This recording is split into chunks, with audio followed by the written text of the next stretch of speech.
This meeting is called to order. Good evening, and welcome to the January 26, 2023 meeting of the Southeast Delco Board of School Directors. Can we stand for a salute to the flag and a moment of silence, please?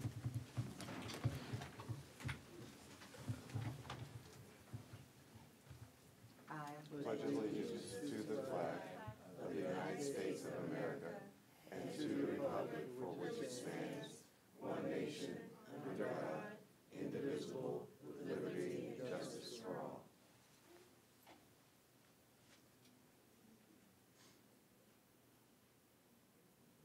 Thank you.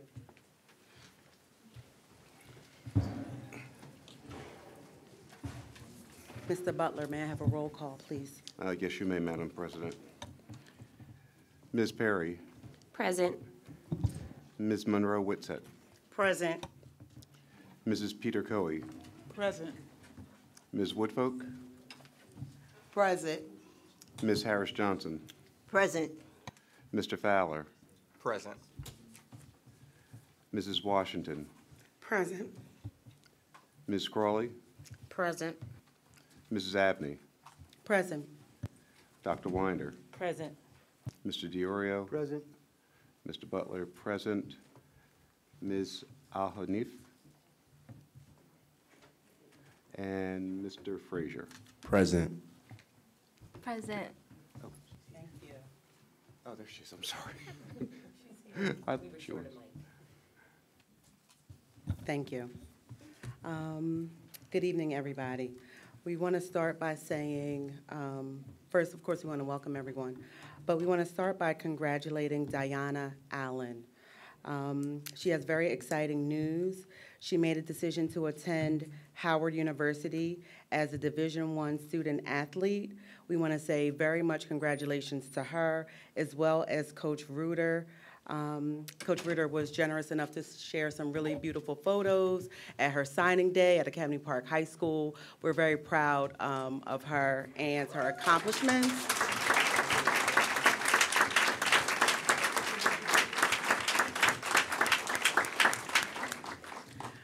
We want to celebrate her and all our students who are doing their best to pursue their academic goals. It's our goal that every student in our district has the opportunity to pursue secondary education and to pursue their dreams. So again, congratulations, a job well done to Diana, to her family, and to our coaches and educators and everyone who had a part in helping her succeed in this way. Also, to Ms. Brown and Ms. Bohannon, the Student Council also collected 1,100 pounds of food for the needy last week at Harris School, so we're really proud of them as well.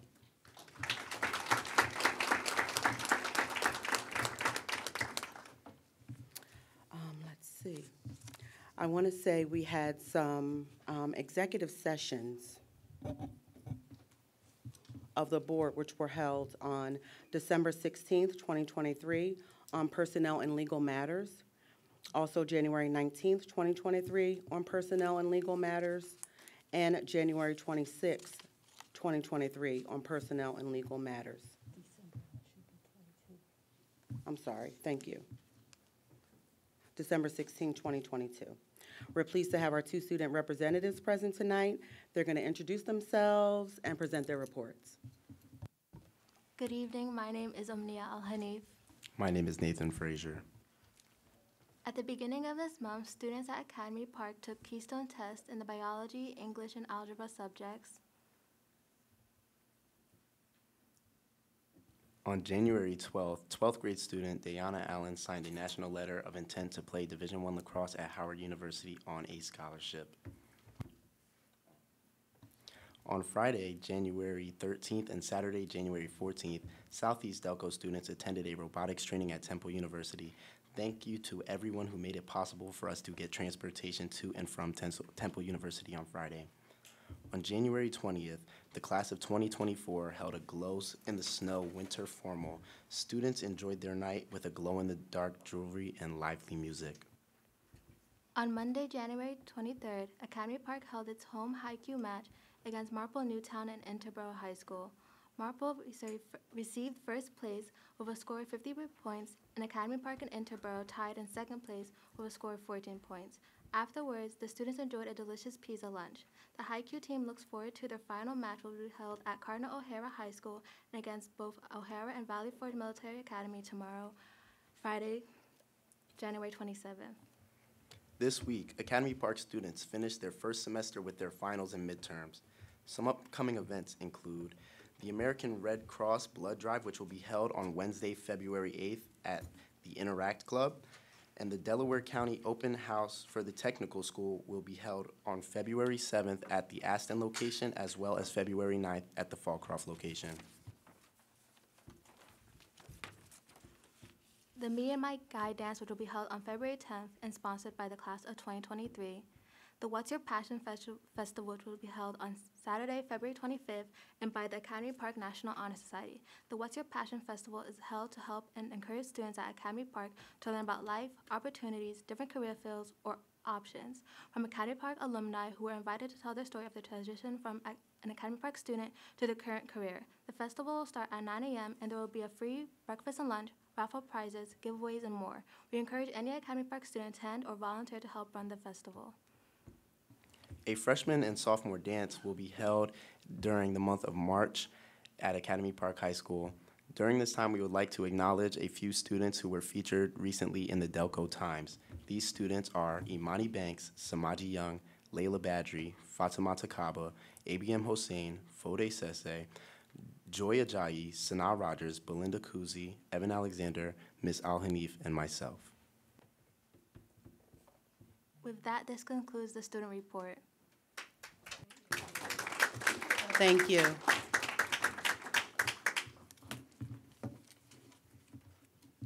Dr. Winder, do you have a superintendent's report? Yes, it's time for our comprehensive plan update.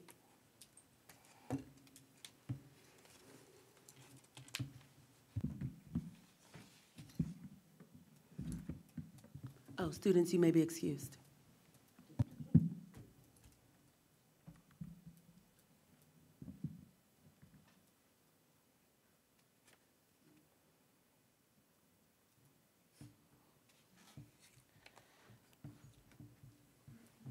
Okay.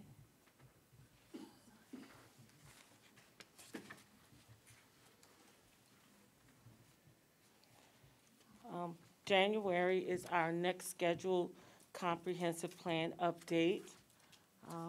I have just included the mission and vision statements. We have seen these numerous times. The educational value statements from our students, our staff, our administration, our parents and guardians.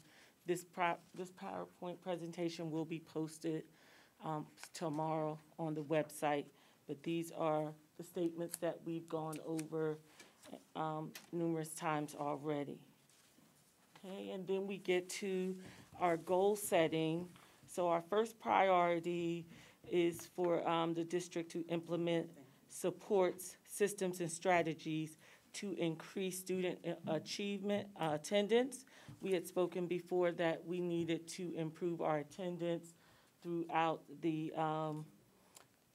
district. So one of the things that we did was set outcomes for parent and family engagement, perfect attendance, as well as improve attendance. First, we have parent and family engagement.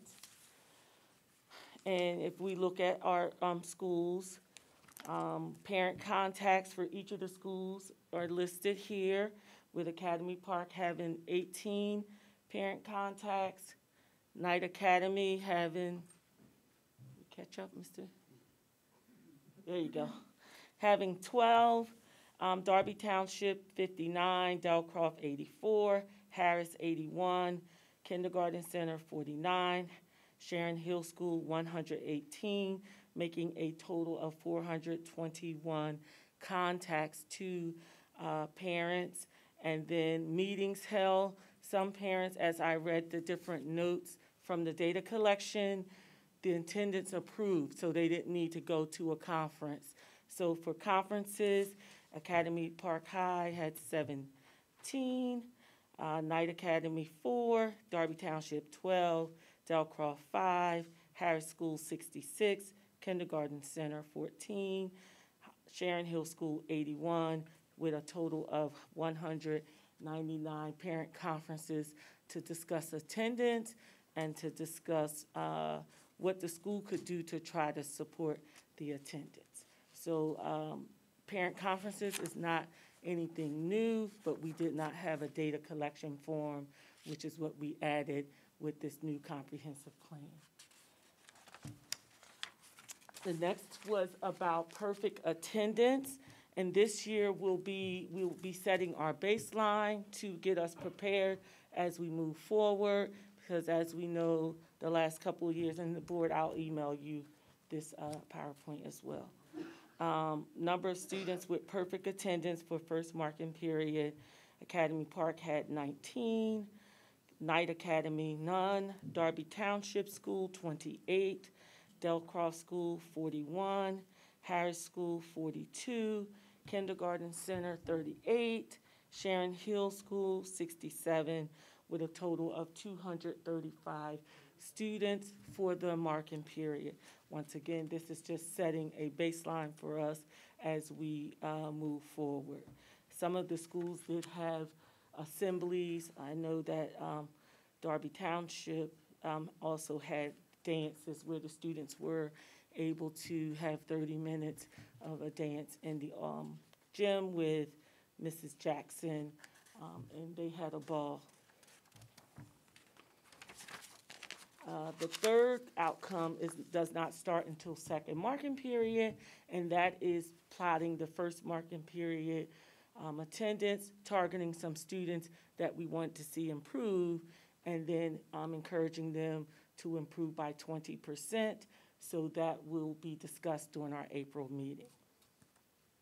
The next goal was if the district can implement strategies to attract, hire, and retain high-quality staff.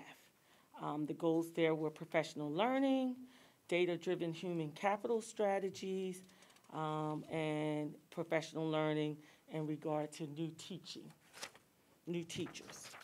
So first, our professional learning for our new teacher. The goal was to, by the end of 3 years, have 100% of our new teachers actually attend the orientation if they were hired by the first week in August. So we have Academy Park had 9 new teachers, and all 9 were trained. Knight Academy, 2 teachers, both were trained.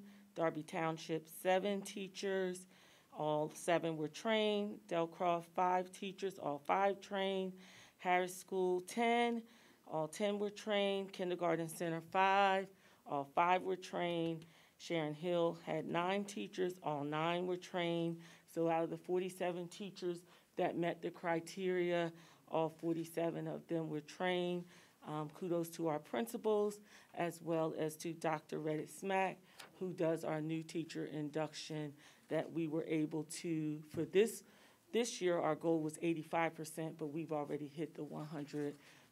And thank you to our teachers, because some of them were hired the Friday before new teacher started on that Monday, but they still tweaked their schedule to make it. So we are grateful for them coming out to do that. Next, we discussed implement data-driven human capital strategies, and we've been hearing some of this in bits and pieces throughout our committee of the whole, but I just wanted to say thus far we have had Mr. Baxter has been in contact with Bloomberg, Temple, Westchester, Lincoln, Drexel, the University of Pennsylvania, getting contacts of people that we could interview for our positions. We have right now discussed with Temple, Eastern University, as well as Arcadia University, sending us student teachers with the hopes of after they've done their student teaching here, we would be able to continue them here with further employment. There are other schools as well, but those 3 we've just discussed this particular school year, so they were right up. Then we talked about posting platforms. We have we post on Talent Ed, Indeed, and PA Reap, and that's where we are drawing our candidates from at this time. Also, Mr. Baxter had told us last week that Bloomberg does send it out to their LinkedIn account. I know the question had come up about us in LinkedIn. When they sent us an invoice to be involved, I think it was over $80,000. So they were discussing that. Then we have an MOU for our classes where our teachers, the classes that are vacant of teachers. In December, we approved the MOU for $300 if the teacher is writing the plans, grading the assignment, and teaching the class itself. And it also could be broken up into parts. And so that MOU has helped us specifically at the high school to get more teachers writing the lesson plan, grading the assignments, and teaching the additional class for the stipend. So that should help us improve in the quality of instruction that the students are receiving where we don't have a teacher yet in the class. Also, we had put in an incentive for attendance, $100 a month for perfect attendance for October through May. And I am happy to say that numerous of our staff are attending and being recipients of those stipends.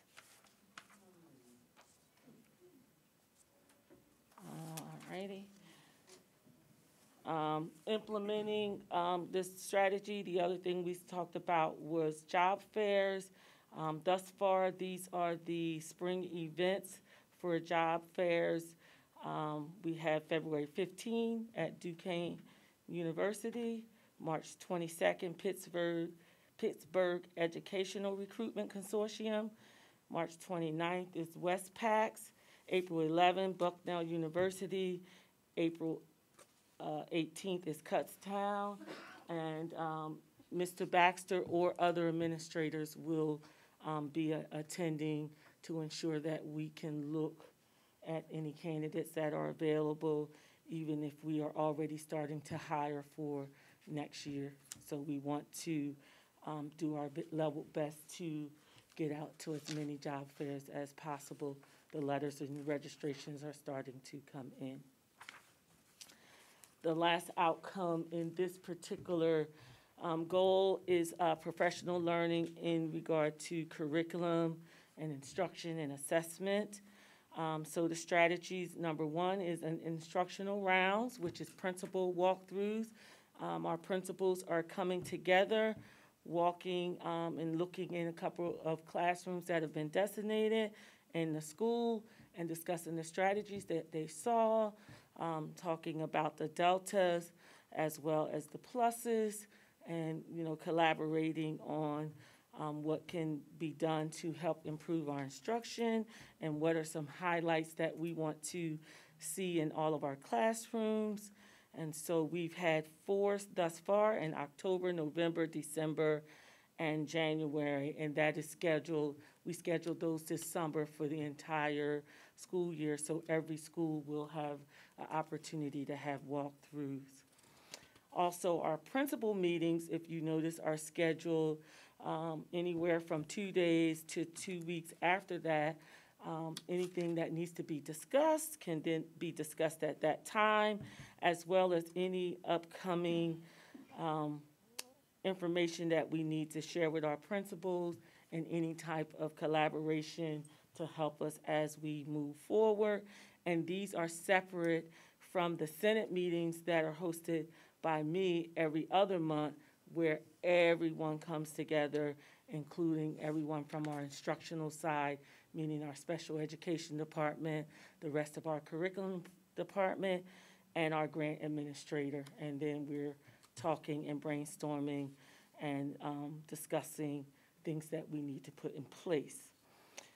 For professional development under this particular one, the administrators, we had Edmentum alignment and discussing the use of some of our new Exact Path and Study Island assessments and their use. The presenter was able to show us reports that we could get to look at the different things so that we can see how the students have progressed. And then we also had a state assessment data review this summer in August, looking at some of our data as it was coming. Not all of it was here yet, but what was here we were able to discuss and review. Our special education teachers received training on Sunday System and iReady, which are two systems that will be used to help improve our special education students. And then for professional employees, we've had restorative practices, which is for our secondary students, and responsive classroom, which is for our elementary students. Smart technology for K-8. We remember we put in the smart boards, and that training took place when we first came back to school. We receive a lot of kudos on the training for that. In literacy, we've had some professional development K-2 and 3-5. We also had our principals do professional development on the student performance measures, which is a part of the evaluation system for our teachers. We had Securely Classroom Monitor professional development. Dr. Lowry spoke on that, where it allows the teacher to be able to monitor what's going on in the classroom with the computers. And then we had our DCIU come in to do calculator training for the new calculators that we had purchased this summer. Just a tidbit of our school PLCs. So our professional development days, we only have about 10 for the entire year, which means we can't hit everything that we need to hit. Therefore, our principals have been leading PLCs or having experts in their building to lead the PLCs. And this is just a list of some of the things that have been covered in the last few months. Once again, all the assessment data, the various data that we are collecting for curriculum standard aligned instruction, a big focus on writing and using rubrics and building portfolios. The social emotional ones we've talked about already, and then some data analysis on various data that we're using throughout the buildings. That way we can see how our students are doing and where we might need to make some tweaks.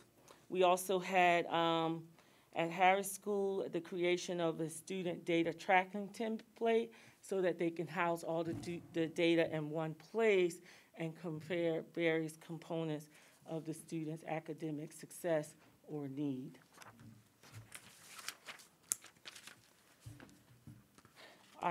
The next goal is professional development for staff and in helping to analyze student data and revise the curriculum. We know that's been a big topic for us. A while back we discussed that our curriculum had not been touched since 2017 was the last documents we could find. So we've started that process. So for professional learning, thus far, and these we've already discussed on the last chart, but this is just the steps we've taken and the things that we've put in place. But the second one was focused on continuous improvement of instruction.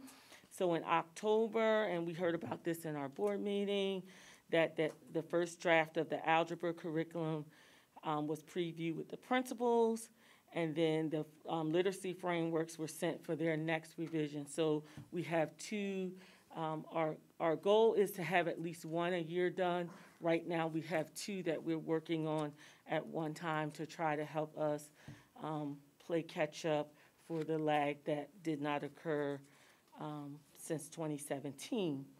Also in December, the 7th and 8th grade literacy preview with the board and the administration, what we had so far. So we are consistently working to move forward there. And then this goal is review protocols and provide professional development for all staff, as well as get resources to help with our social and emotional health. We have 3 goals: professional learning, social emotional learning, as well as an essential practice 3, which is student-centered supports. First, for professional development, the first 2 you've already heard about, which is restorative practices and responsive classroom.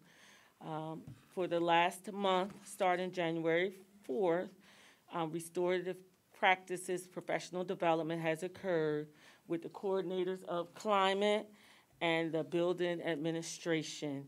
So we met all of these dates. Yesterday was our last date. So for the month of January, we met, shared ideas, and learned different things to help.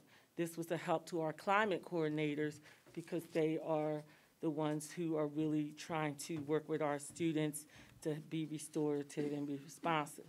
The next date is February the 7th, where we will get some professional development in responsive classroom, just to ensure that the coordinators are equipped to assist our students as well as our staff, and then at least one administrator from the building is attending those meetings. They're all on Zoom.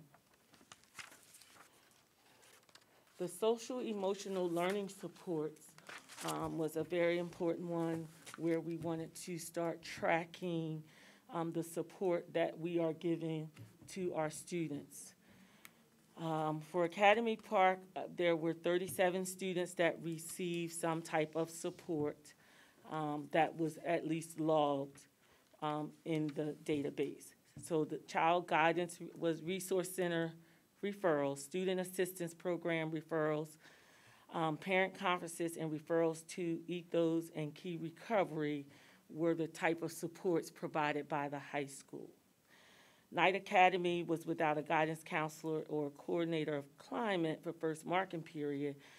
However, the special education teachers did meet with their students. However, they weren't the ones responsible for logging it in, but now they have some people in the position, so we're looking to see their results for the second marking period.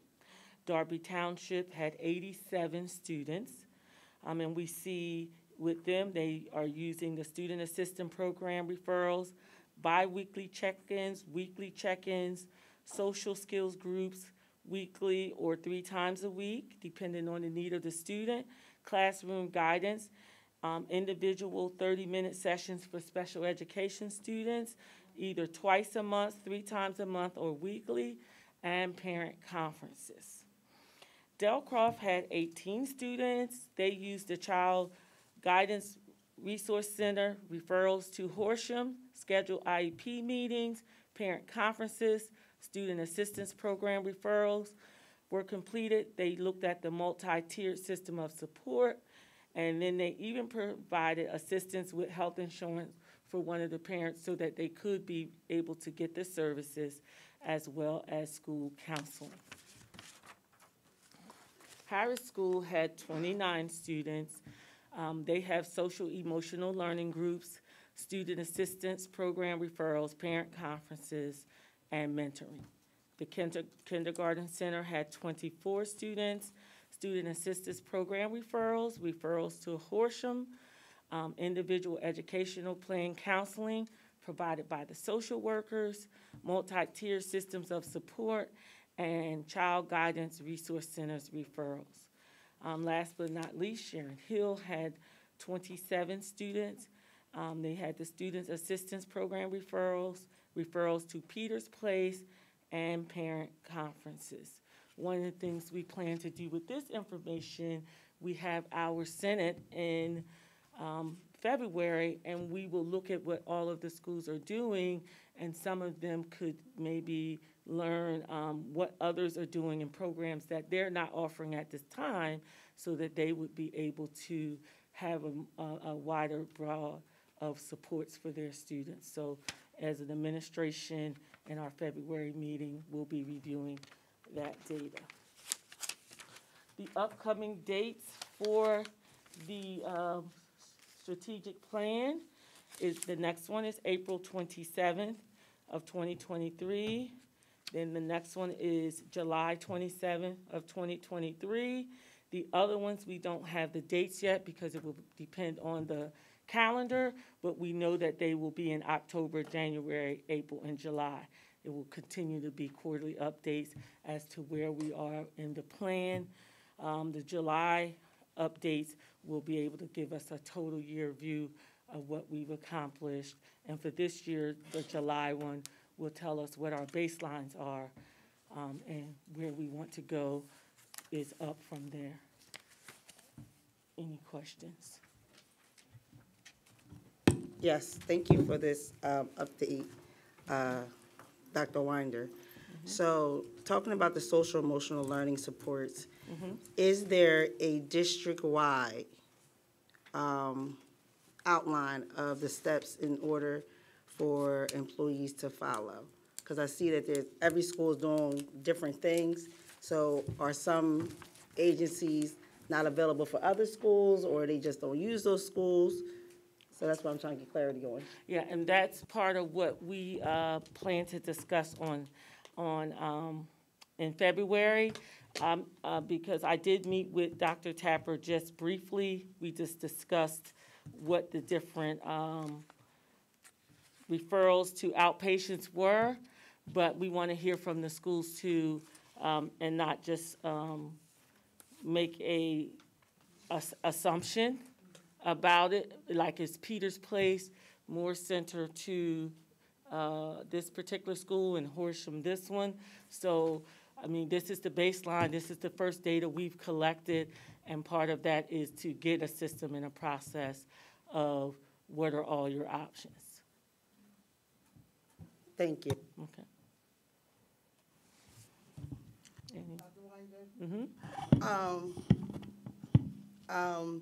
I know that you said that you're going to email us through your report. Can I have a copy of that? Absolutely. Tonight, please? Yeah. Thank you. Any other questions? I want to say thank you for such an extensive report. I do have We one. appreciate the updates. I Oh, go just- ahead, Mr. yeah. Peter. I just have one question. I asked you this before when you gave the first presentation.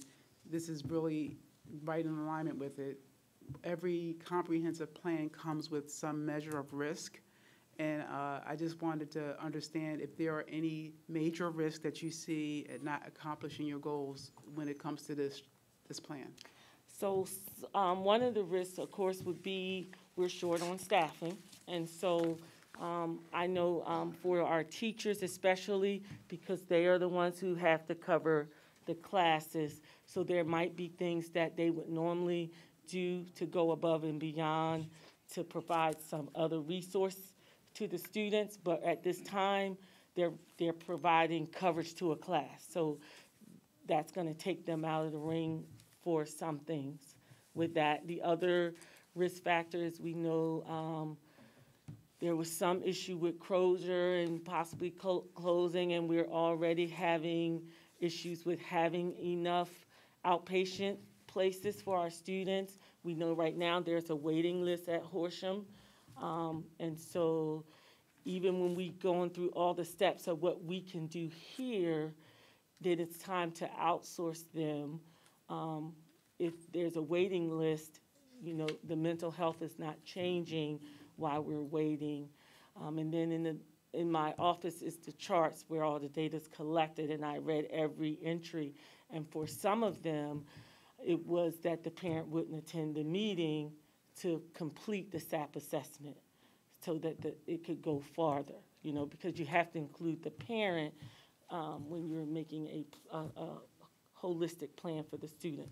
So one of the other things we'll talk about is in February is what can we do to get parents in. Dr. Ryan and I was successful with a kindergarten parent and able to get her to fill out some paperwork that we needed to get her child more services. So we do ask our administrators if they're not having success and they've tried to then pass it along here, and then we set up a meeting and try there. So we just want to encourage our parents to make a way to come to the meeting, even if it has to be on Zoom, so that we can get services. Could I ask a question about two of the centers you shared? I'm not sure if you'll know the answer, because obviously you don't work for them. But Horsham, I believe, is an Ambler, and they're like a partial hospitalization program for children or youth.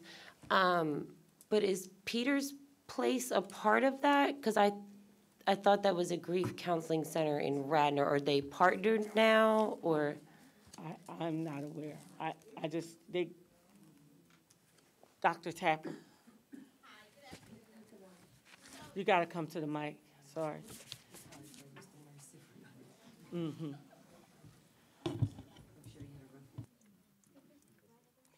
Good evening, everyone. So in regards to Horsham Clinic is actually located in Broomall.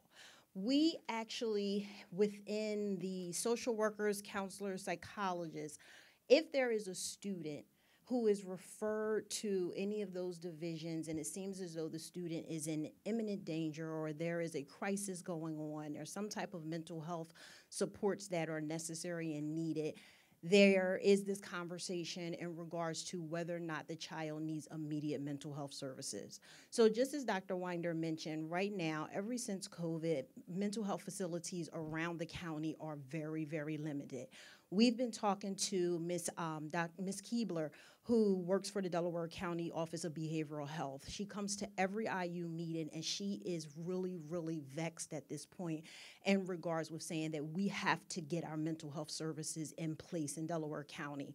Our mental health facilities, we've had 2 base service units in Delaware County for years. Crozier was a base service unit that would service adults and children with mental health, as well as Mercy Fitzgerald. Mercy Fitzgerald has shut down their mental health facility. Crozier pretty much has limited beds. And when we're talking about children and adolescents, it's limiting our families to services with children with imminent needs. And when I refer to children with imminent needs, I'm talking about they're in imminent danger to themselves and others. So at that time, parents are going to emergency rooms. The emergency rooms are saying, we can't help you. And fortunately, we actually have been more successful sending our families into Delaware to Rockford Hospital because they do have children and adolescent services, and they will see and evaluate and assess those children and keep them for an extended period of time. We get phone calls from parents that are saying they go to the hospital, they go to these sites, they're saying we don't have beds, we don't have clinicians, we can't service these children. Horsham, again, is a short-term intensive outpatient program, if you will. It's a day program. They do have an extensive wait list. Families have to have a certain medical assistance, X, Y, and Z, and whatever. They have to assess those children and determine if they're eligible for their program. However, these children are only there for about 3 weeks. It's considered a medical excusal because they go during the day. They provide them transportation. They pick the children up from their home. Their school day is considered excused. Those facilities, Horsham Clinic will contact this home school and ask them what for schoolwork, or if they have an IEP, they will ask them for that, but they only work on about an hour of the day because their day is really focused on mental health and focusing on individual, group, family, and also psychiatric services. So again, because of how limited we are, there can be a wait list. They do have to say, is this someone who needs intensive outpatient service, or is this really an outpatient child that needs to be seen? One thing that we are successful with is that we do have child guidance resource centers in Southeast Delco. Southeast Delco is a subsidiary and has been approved for about 5 years to have child guidance located right in Academy Park. We have 2 clinicians that are there from sunup to sundown. They make after-school appointments. They make before-school appointments. If there is a child within the district that has an appointment at 10:40, we will find transportation and bring them over to Academy Park to meet with those child guidance clinicians. However, they're maxed at this point as well. They have about 8 to 10 children pending on that list. So we've been asking them for additional therapists to come and work in their own facility at Academy Park in their base service unit. Peters Place. Peters Place is a specific program for children with grief and loss. It is in Villanova, but again, every child may not benefit from that. So looking through the PowerPoint that Dr. Winder presented, she actually tasked the principals with what services have you utilized thus far, and that is what was reported to them, that that particular school did utilize Peters Place for grief and loss. When we do utilize, which I noticed on the PowerPoint, is there is a significant amount of schools that are using SAP, which is our Student Assistance Program. That program, we do have SAP assessors for every building. If a building finds that there is a child that is at risk, it is the parent that comes to the school to say, I have concerns about my child, or a teacher can make that referral. The guidance counselor will make a referral to our in-district SAP program. So our SAP program is ran by Holcomb Behavioral Health. Holcomb Behavioral Health is our unit that actually oversees our student assistance program. They will provide a SAP assessment, and their assessment is to kind of see whether or not this child needs mental health services, and there's a plethora of services that they can recommend. The problem is a lot of time the resources that they have provided are the mental health services such as Marikey and all the other mental health facilities, and there's a wait list.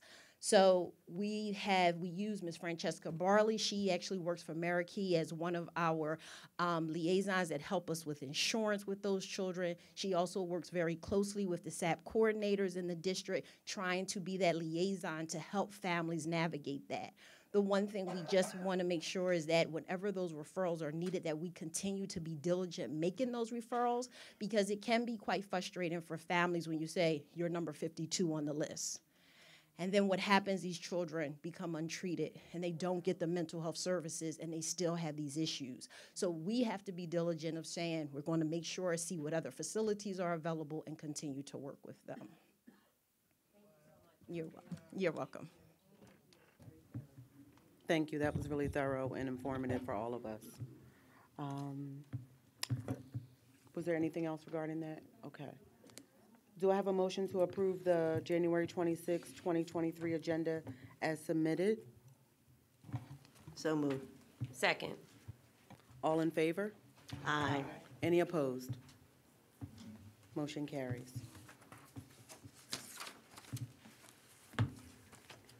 Do I have a motion to approve minutes for December 15th, 2022 regular board business meeting and January 5th, 2023 special board meeting? So moved. Second. All in favor? Aye. Any opposed? Motion carries. Do I have a motion to approve the treasurer's report? So moved. Motion. Second.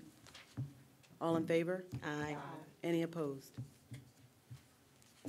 Motion carries. Are there any questions on the bills?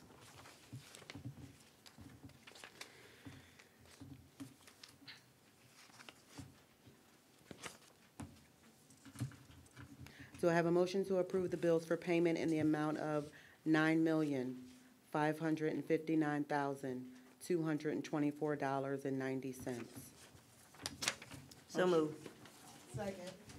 All in favor? Aye. Any opposed? Motion carries. Questions on new business items? Are there any questions on the education items 1 through 8?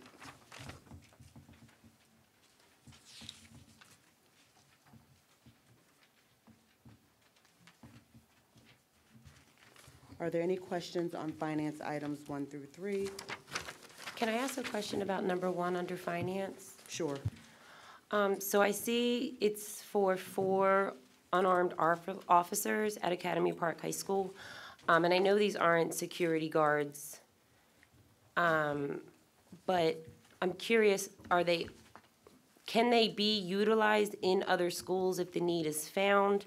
And are we having security staffing issues at any of our other buildings. I do believe recently we did have to pull someone from K-Center to DTS, and I think maybe Sharon Hill has had some like staffing issues with security. So what are we doing to support those other schools?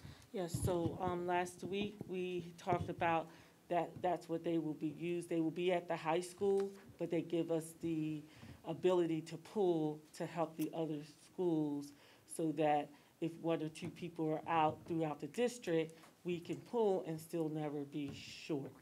So, but they'll be reporting to the high school unless needed somewhere else. Thank you so much, Dr. Winder. Any other questions on finance items 1 through 3? I thought we were, number 2. We're going to table that one. Okay. So I want to make a motion to table number 2, finance item.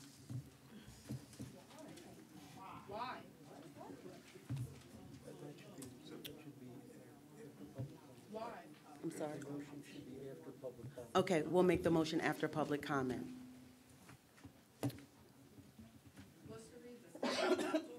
Are there any questions on human resources items 1 through 18?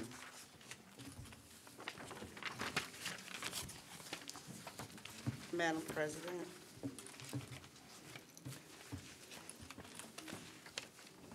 Table, number 17 and 18 will be roll call votes, correct?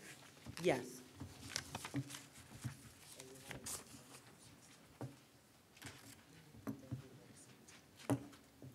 Are there any questions on policy items 1 through 2?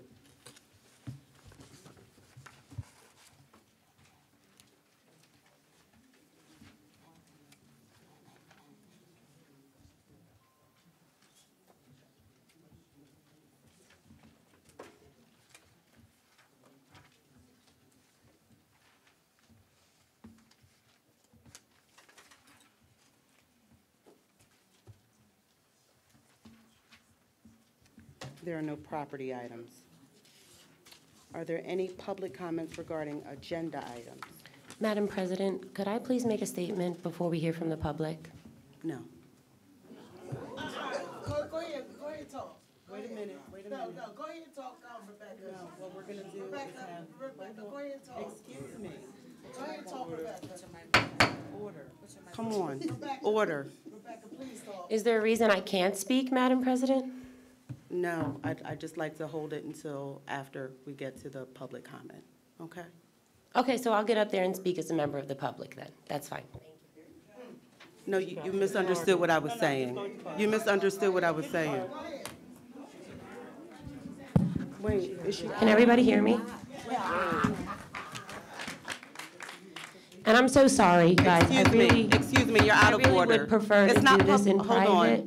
Hold on. You should fill out a card if you want to speak. and Okay, then so we my have name is pub- Rebecca Perry. I live at Wait. 810 Clifton Avenue. No. All right, so first I want to apologize to the public Excuse because once me, again, I excuse me, am Ms. sitting Perry. up here You're out of appearing order. discordant Ms. Perry, you and are out showing of a clear order. divide amongst board Ms. members. Perry, you are out of order. If we cannot be united, Ms. how can Perry, we you are expect out of order. administration, Ms. teachers, Perry, students, I've asked you or the to community have a to be seat. I was united? going to give you an opportunity to speak If later. I sit down, I'm going to speak now. Thank you, Ms. No, Evans. absolutely not. You do not determine when you speak. Have a seat, please. I do. So the board president appears to believe she has more rights than the other members of the board. Absolutely not. Is that not appropriate? Can you proceed? Please finish Can talking. you please share that? Thank you, Ms. Perry. So I'd like to start with a quote from Andy Stanley. Leaders who don't listen Is will she out of order or eventually not? be surrounded by people who have nothing to say. Since joining the board 13 months ago, I have heard the following statement several like you to times say it. from different administrators and several board members. I have also had teachers and principals in multiple buildings report to me that the Excuse me, Ms. following has Perry, been you're out of stated to order. them as well. Ms. Perry, you are out That of order. statement Have a is, seat. if they don't like it, Yes. they can leave. Yes. Well, look where we are. I'd like They to hear- left. We'd like to hear it from you. We have lost teachers continuously since the reopening of schools, and we are still losing teachers. Yes. I would not be surprised if many of our staff are interviewing and Perry, planning to have leave a us seat. soon. Even though we are left with great staff that I've love our asked Mr. Diorio, students, most are is too she- scared to Is she speak currently out up, of order or not? or they just have nothing left to say. Is she disrupting And the I meeting get or it. not? Because Mr. who is Diorio. actually listening to our Excuse me, teachers? is she disrupting the meeting or not, Mr. I am not Diorio? out of order, I'm not You out of my legal absolutely rights. are. Ms. I'm not. You absolutely are. Then I'll take my seat and speak if you allow me, Madam President. Yes, and I asked you to have a seat. Okay, so I will sit and speak.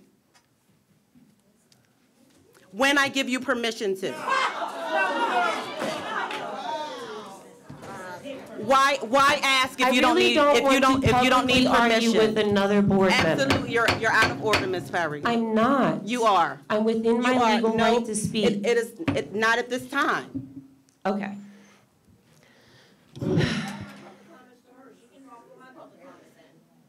No, we have time for public comments. We absolutely have. In time for- October, I spoke directly to our top two administrators and tried to stress to them my Absolutely not, Ms. concerns Perry. We're not about the doing this. morale in the district Have a seat. and how our Have staff a were seat, reporting Ms. to Perry. me that You're they out were of order. feeling.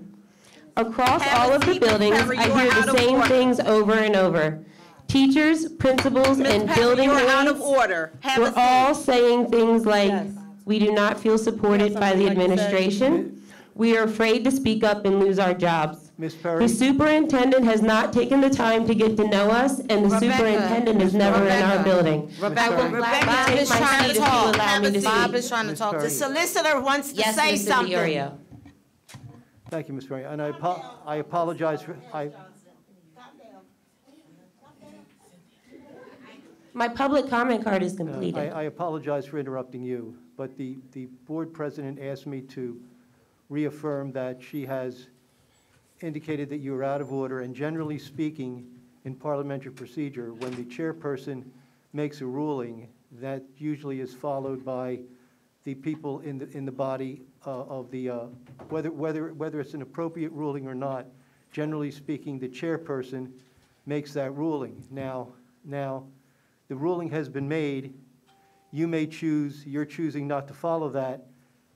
There's nothing in the parliamentary procedure as far as any sanctions if you don't follow that, but the president asked me to just reaffirm that as chair, she has indicated Just as you would be like to be respected if you had given. But I it's really- politely asked to speak, Madam President. Why ask? I was very Why ask? respectful. Right, why Because you're ask the them? president, and I No, asked. but you're not respecting.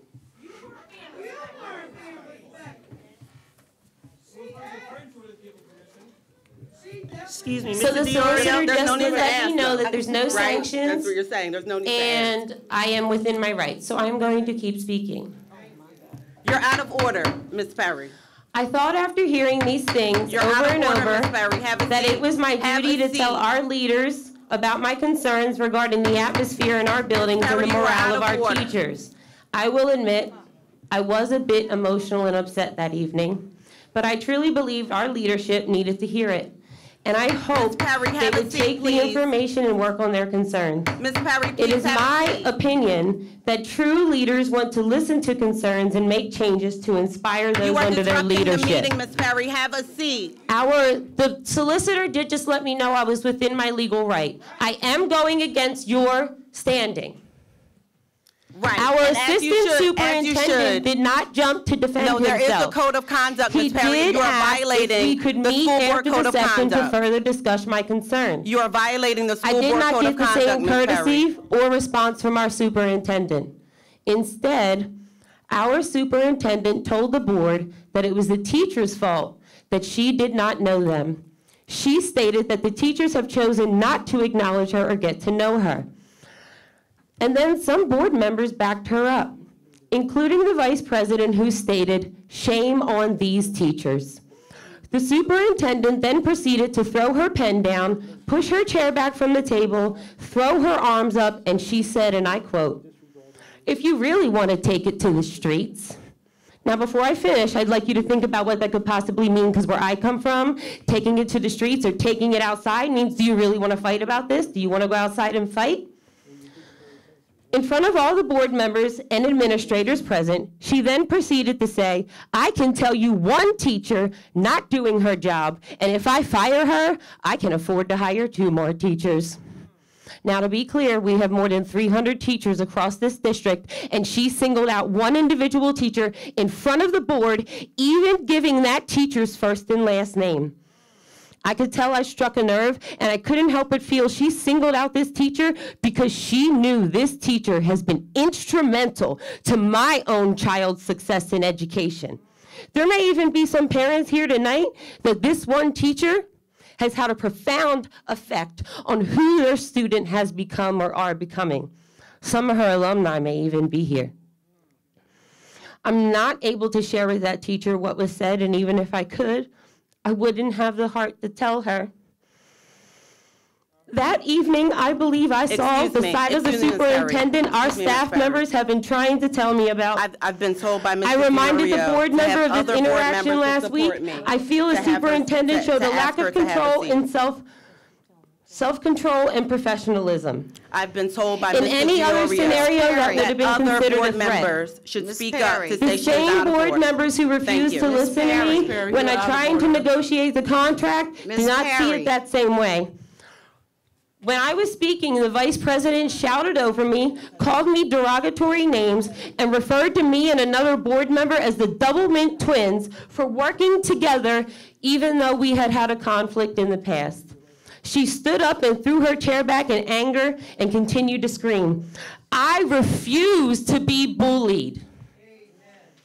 Regardless, the leader of our entire district, I feel the superintendent's responsible to lead with poise and grace.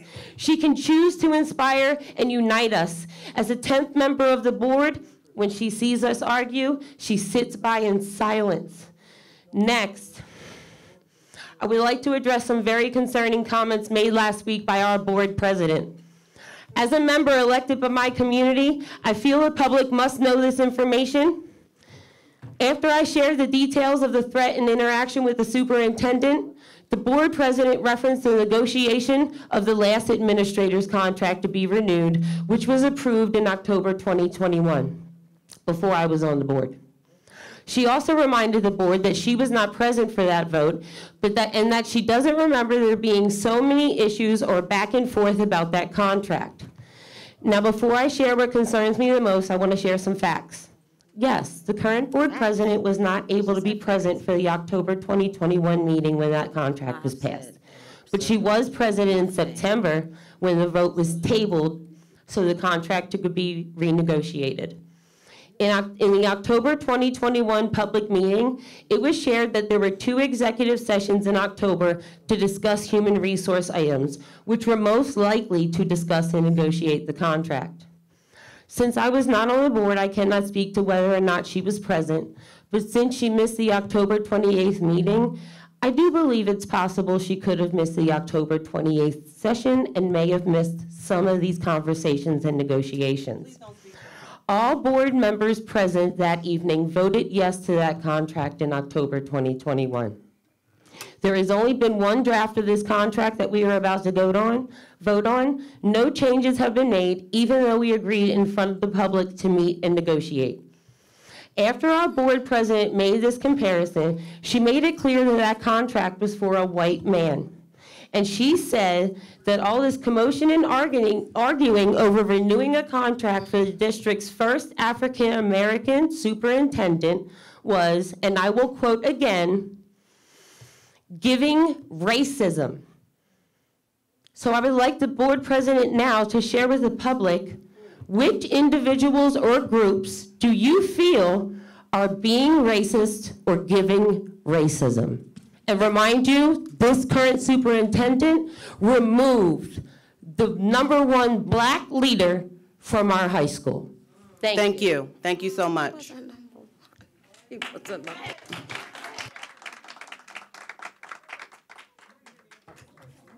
Are there any public comments regarding agenda items?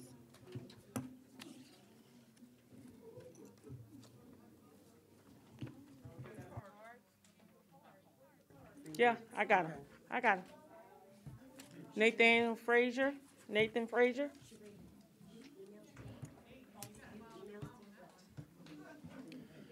Good evening. My name is Nathan Frazier. I'm a junior at Academy Park High School. I just wanted to remind everybody who comes to the mic, you do not have to give your address when you come to the mic, but you can say the township in which you reside, but you do not have to give your address. Of course, your full name, but we wanted to remind everyone you'll have 3 minutes to speak, and you do not have to give your address. Did Thank that count you. as my time or no? No. Okay. Well, firstly, I would just like to bring up that I had failed to add something to our student report today. So the month of February is Double Donations Month for Donors Choose. So every donation that you make will be doubled by Donors Choose, and we have multiple projects that still need funding. So if you are willing to support and our students and teachers at our school, please donate to our Donors Choose projects. But I do have a question.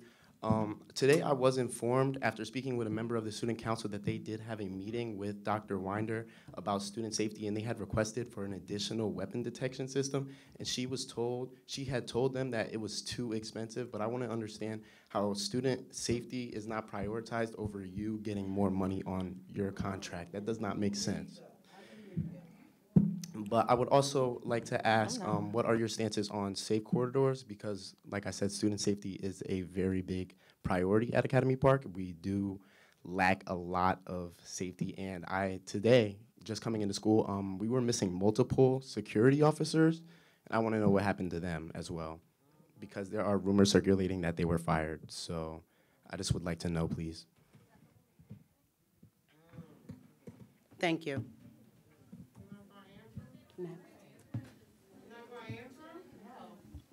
Next.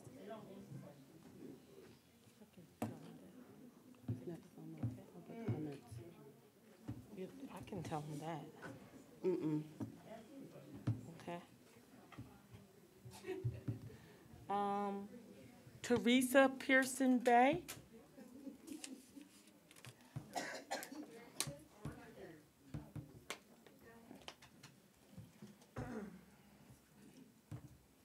Good evening.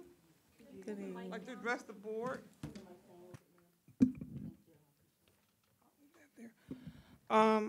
My name's Teresa Pearson Bay. I live in Sharon Hill. And I'm a concerned citizen and longtime resident of Sharon Hill. Our daughter is a graduate of AP, class of 2012. She and her classmates have attained their bachelor's degree, master's degree, and one will attain her doctorate in engineering and robotics at the University of Penn. I'm not bragging, but hey, my daughter will get her master's degree at St. Joseph's University in pharmaceutical and studies, and she's working for Spherix Global. And why can she do this? It's because she had opportunities that these students have had.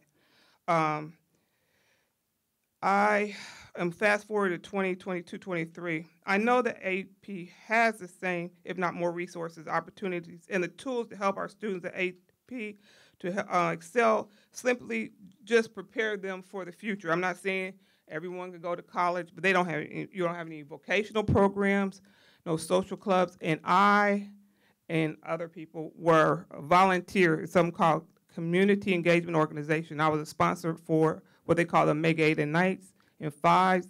They stepped at Temple University, and each and every one of them graduated. There was one student that was lacking the grades, and because he was in this organization, they said, if you take the test and get at least a C, we'll let you walk.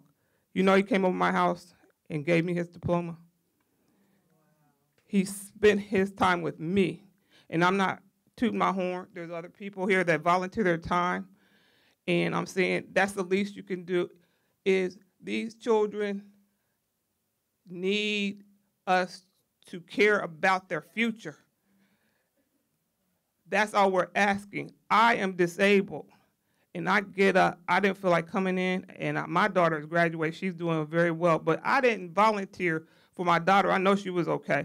I volunteered for some of those students. They may not think that they used to call them ADAs in the back. They didn't think they had the same opportunities that she did. And all of them are doing well. all of them. So I'm asking you, how can you justify giving the superintendent an extended contract and a increased raise when I'm a volunteer and wasn't getting a dime, and I saw these students walk across the stage with pride? I still keep in touch with them, and I didn't get, in fact, money came out of my pocket. So how can you justify extending a contract to a superintendent when we are failing our students? All we ask is at least they have a teacher, a full-time teacher in their class. That's all we're asking. What if you weren't given the opportunity? Would you have your doctorate degree? Would you have your master's, your bachelor's? What if you got the same lack of attention that these students are receiving? That's all I'm asking. Thank you. Excuse me, Ms. Pierce Bay, can you tell me the club or The club I was volunteering. the club or the I'm sorry, Ms. Wood said, it's still public comment. The Omega, Yes, I have a 8, question 9, for and 5, public and the, comment. and the students started that. What was it called? I'm The sorry. Omega, Ada Nights, they had Oh, the young men, the Adas and the 5s, and they used to tell them, Adas in the back, because they had no one to sponsor them. So I chose to sponsor them, and I stayed an extra year after my daughter graduated. And all they needed is somebody to say, you can do it. And like I said, that one young man walked across that stage and almost had tears in my eyes because all he needed was somebody to believe in him. Thank you. One more question, Ms. Pierce Bay. If possible, if willing, are you still interested in continuing that? And do you think the individuals who were participating with you to support these students will continue this? Well, as a it's like I club? said, it was a student organization, and they excel so much, they took it from me as a sponsor. I could still volunteer. And Dr. Scott, I believe, which was a part of the Divine Nine, took it. When I tell you those young men stepped at Temple University for one of their fundraisers, I was so proud. I could have felt like I was their mother. But the only reason they were able to step is because they heard about them. They used to go to the Ronald McDonald House, volunteer their time, do community service. Like I said, I can look among here and see other parents, point one, that volunteered their time. So how can we give somebody so much money when they just dial it in? And I'm telling you, I'm disabled, but I'll do what I can because it takes a village to raise a child. And when they succeed, we succeed. Because we're building juvenile detention halls for these students. I totally agree with you, Ms. Pierce Bay. Unfortunately, I wasn't part of the contract negotiation as a board member. I was told, so I wasn't part of it. And I've been asking for meetings to have a transparent and real conversation and not to be told how I'm going to vote and when I'm going to vote. So I'm saying I can only speak for myself. Whoever did organize the contract, they did not ask for my input. I was told this is what it was going to be. So, ma'am, I'm just telling you. And no disrespect to the superintendent because you can only do what you can do, but I've worked with Dr. Butts, I've worked with Dr. Ryan, Dr. Smalls. I was in that school because they had a community engagement organization like the Dads on Duty, Moms on Mission, and got clearance. And I was there in the school, during school. And they didn't have to hide anything because they were doing their job. These students may have the grades on paper, but if they go to college, it's gonna be a rude awakening. And we don't want to do that. To get them in college, get grants and scholarships, and then they can't graduate. What's the point?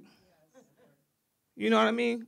So I'm just saying, just do your job and care about the future of our children because they are our future, and that's the least we could do.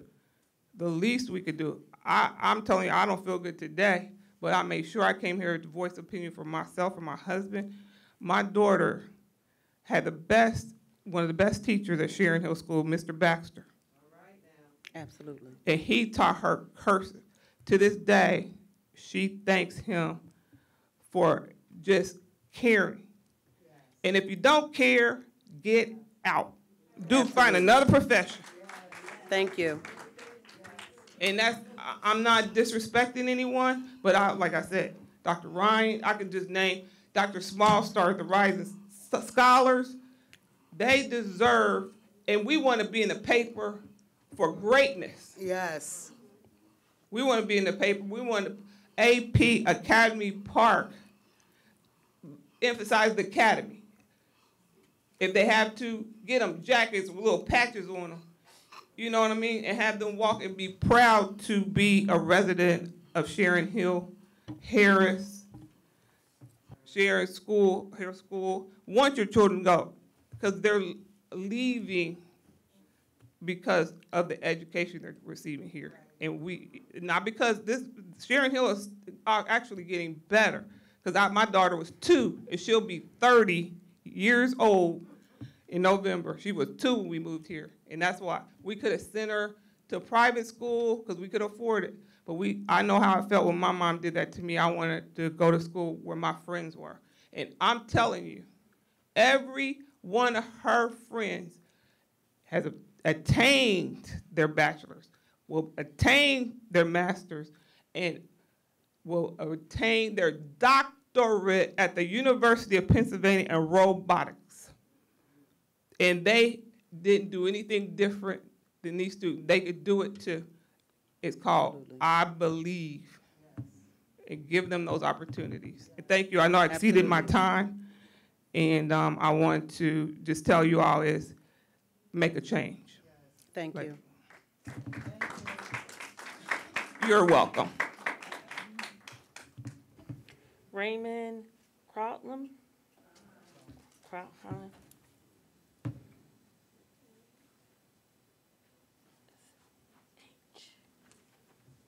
Good evening. Raymond Krautheim, Fallcroft, parent of Academy Park High School students as well as alumni. My questions and comments are addressed to the president per policy. I'm going to address my comments to you, and then you have the ability to ask others to respond if necessary. I want to give a shout out to Mr. Spear, who's my daughter's sociology teacher. He was a brand new first-year teacher this year for history. He was given the sociology class last minute at the beginning of the year. From what I understand, my daughter, as well as other kids in the class, are thoroughly enjoying it. So I just want to thank him for a job well done. As far as the Cardinal Point security, you mentioned that you're hiring 4, or would like to hire 4 more security guards for Academy Park as substitutes for other schools. My question is, why 4 more? The board just recently approved 2.5 heads, and we're already adding 4 additional security. And why Academy Park? Is that the end of your question? That's just question number 1. Oh, go through them. Thank you. All right. The safe corridors. It's going to be 25 heads that you're going to try to have at the high school. My question is, who's going to be responsible for those folks on a daily basis? Is it the assistant principal, the principal? Who's going to oversee them? That's 25 heads you're adding to the school, along with the additional security. It's almost 31 new person this year for 30-some students. It's a lot of folks you're adding to the high school. Want to make sure that we have this capacity for that. I understand there's security concerns, but when you add those 25 folks, along with the dads on duty, moms on mission, the additional security staff, just want to make sure we have appropriate space in the building, that we're not overstaffing the building. I know, security is a concern, but that's a lot of new folks you're adding with, make sure we have appropriate supervision of those folks. Staff bonuses, can you explain what the term staff means and who that applies to? Is that your last question? No, ma'am. Okay. Also like to know where we are in the budget process. There are 2 other agreements, from my understanding, they're coming up this year for both the classified workers and the staff students. Those agreements expire in June, from what I understand. Want to know if the board has started those discussions either internally or with those appropriate members as far as raises and so forth. And then we're working on the superintendent's contract at this point in time, but I don't want to forget about those other folks. That's all for now. I want to thank you for your questions. The superintendent has written them down, and we will follow up with you. Thank you.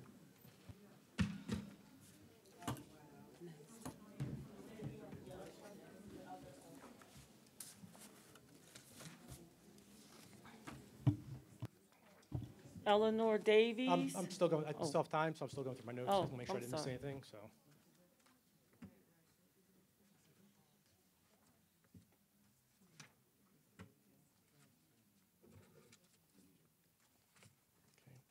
And I had hoped that the board would be more civil. The last couple of times, as everyone knows, has been kind of raucous at times.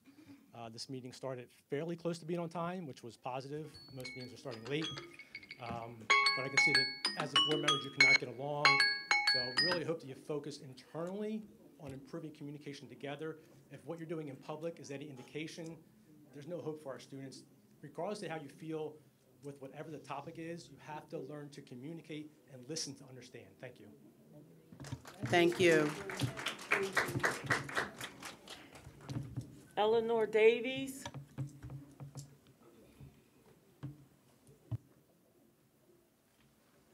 Good evening. My name is Eleanor Davies. I have some concerns that was said last week, and I was confused. You talked on a food situation with, well, it seemed like you were all on Darby Township.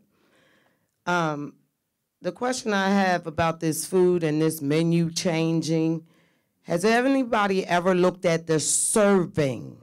Because one thing we deal with, we have egg and cheese sandwich. I deal with first graders that get one, and I deal with eighth graders that get one. Somebody's hungry in this picture. So I want to come and ask you guys to look at that when you speak of the food, the different things we should have, and the amount for, again, being served, because I work in a 1 through 8th building, and they cannot get seconds. Second, might not eat a whole sandwich, but 8th graders will. I'm concerned in reference to when you speak on, we had dealt with this pandemic. Before the pandemic, they came up with this thing, juices and fruit juices and healthy stuff, and okay, we lost all that stuff for the pandemic. And now somebody in back of me in the kitchen is selling bottles of water. I'm confused about this whole thing. When you speak on the word bathroom, I want someone to really go through these bathrooms, because my bathroom at Sharon Hill is not like Harris or not like Darby Township. Speaking on, teachers' bathrooms don't even have ventilation. And I thought with a pandemic, that would be part of our process.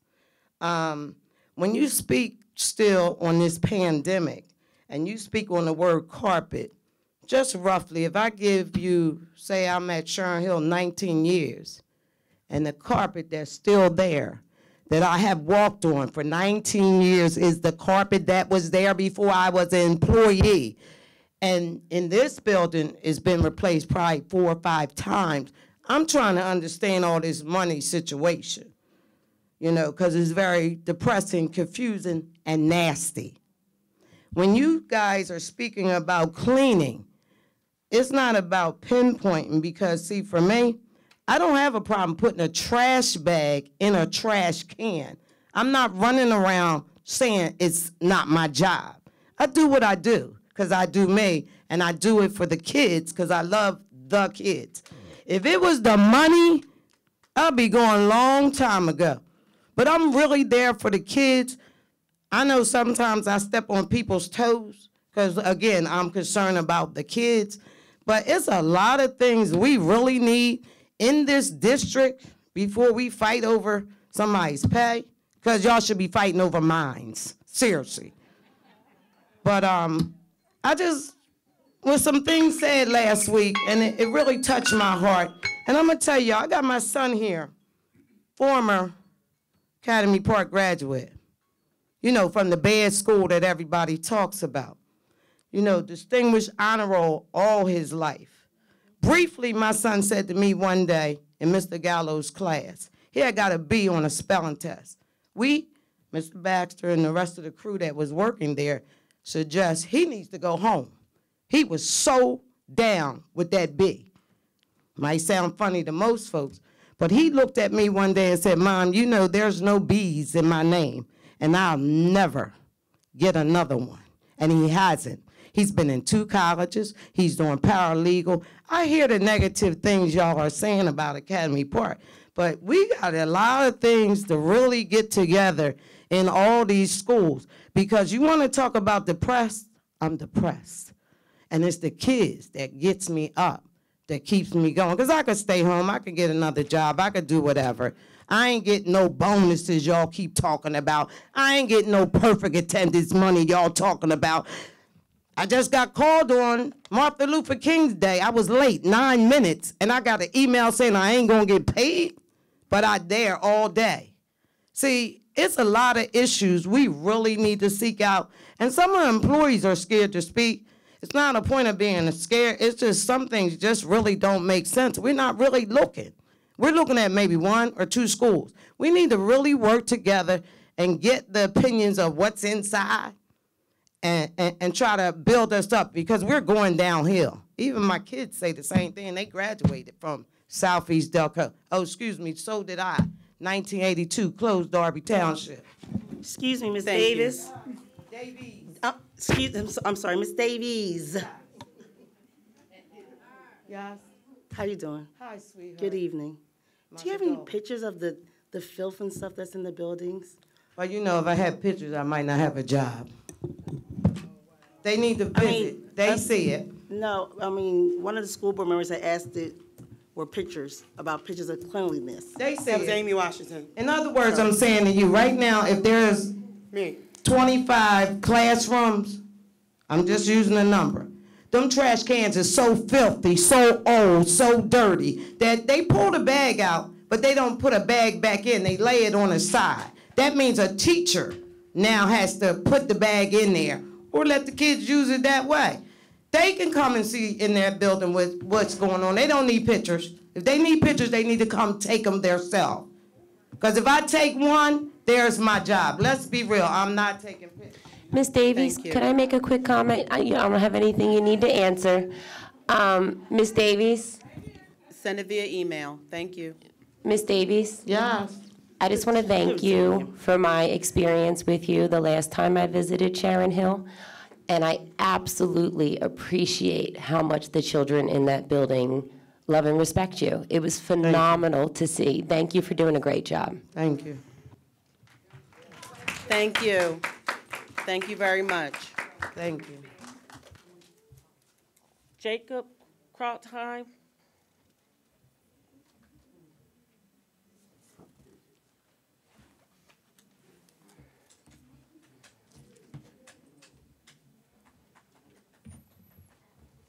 My phone's not working.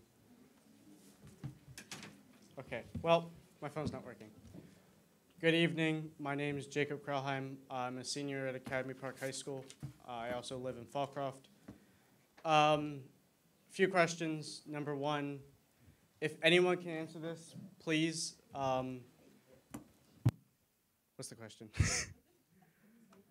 Safe corridors. Why are there, I understand the safety, but there's 25 people for team members, right? What will they be doing and where would they, because 25, if we do like we did, how we used to do it with the teachers on every corner of the building, that's every corner, like, I don't know, 5 times? I'm horrible with math. But that's my question. If anyone can answer it, please. So there were awesome details shared at the Committee of the Whole last week, and you could totally watch that on YouTube. But they're going to cover a lot more than that. The RFP, I believe Mr. Butler shared, will be put on the website. Do you know if it's up yet? Yes, it's an attachment on board docs. Yes, so you can look it up and it'll show you, because it's more than just the building. It's the parking lot, it's the greeters, it's cafeteria, and you'll be able to see all the details right online. Okay. Thank you. Thank you. George Mink.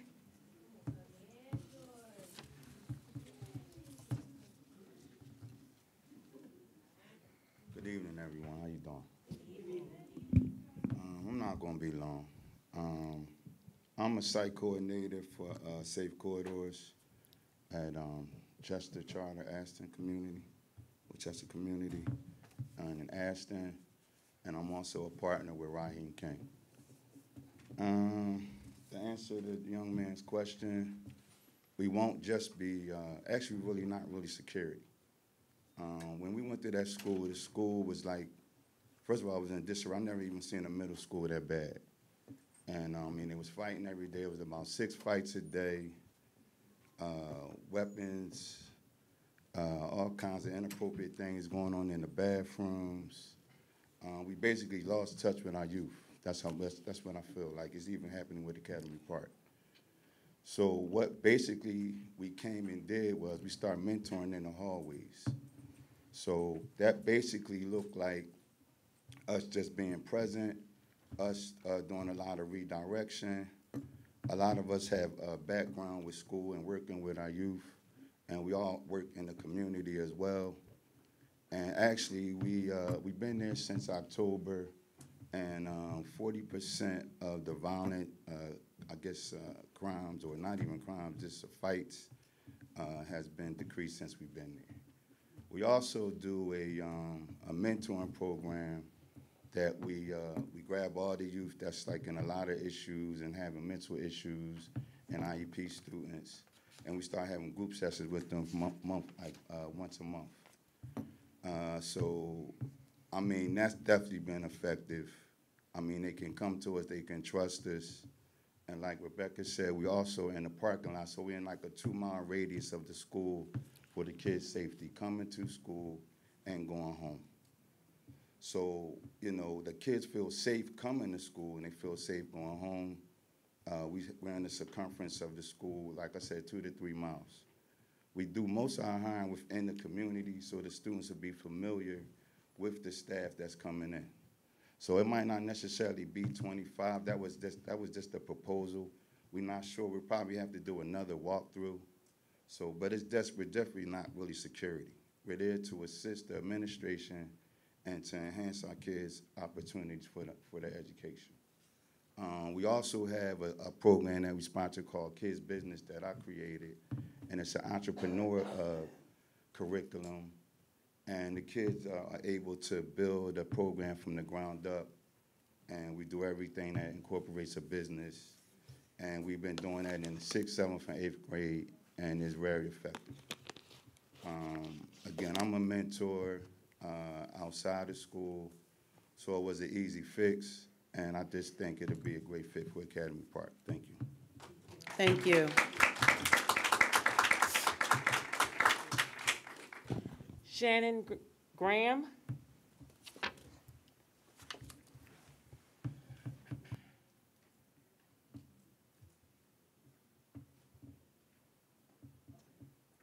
Hi, my name is Shannon Graham. I work at Knight Academy, but my job title is the cyber mentor for the kindergarten through 8th grade students. I don't like speaking in public. I'm here to talk about safety at Knight Academy. We have no security guard. We have no SRO. It's my understanding that one was supposed to start a few times, and even the most recent one we're not getting.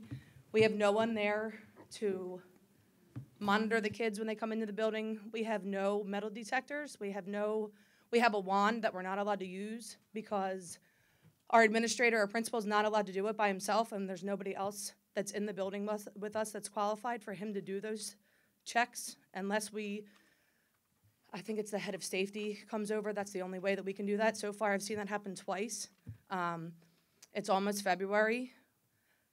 Please keep in mind that we are the school where we found a loaded gun. There's still nothing being done. Excuse me. I'm scared. I would also like to talk about the fact that the students that are expelled from Academy Park High School for violent crimes and for weapon offenses, they were allowed to come, and they are now in the cyber program. they are allowed to come in for Keystones. They were in my classroom, and I don't know who they are. And that was scary to me to find out who they are and why they were there. Yeah, I searched why they were there, and they were there for offenses that they're not allowed back in Academy Park High School, so why are they allowed to come into my classroom? Students, and the same thing goes for the students that are expelled from kindergarten through 8th grade. Thank you. They're expelled for weapons and other violent offenses from kindergarten to 8th grade, and I am expected to let them sit in my classroom for up to 4.5 hours a day.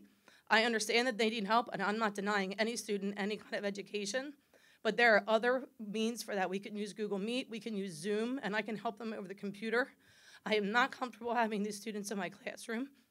And this is just like saying, like, you don't respect me and you don't matter. My safety doesn't matter to you. And I know that I'm not alone in this, and I'm sorry that I'm so emotional. But I hope that you will realize that I care about my job, I care about what I do, but I do not deserve to come to work and feel unsafe. Thank you. Thank you.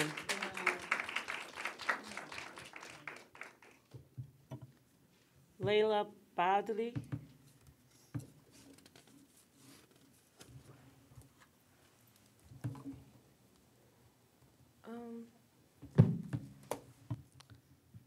Hello, I'm Layla Badri. I'm a senior at Academy Park High School.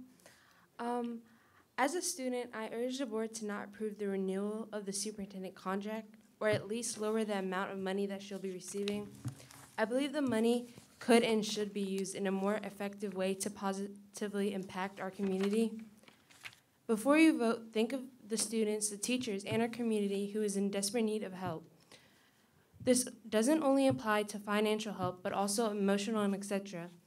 I advise the board to spend this money wisely due to the fact that we as students lack substantially compared to our counterparts from other schools.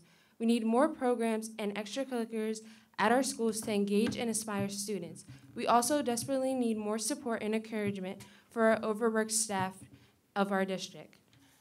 As Student Council President and National Honor Society President, I see firsthand how the lack of funding puts many restrictions on positive events and activities for our community and schools. So I'd like for you guys to look over how we're spending our money. Thank you.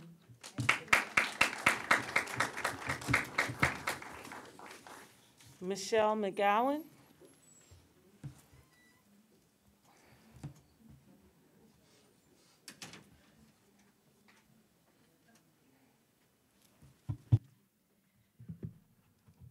Michelle McGowan, Sharon Hill.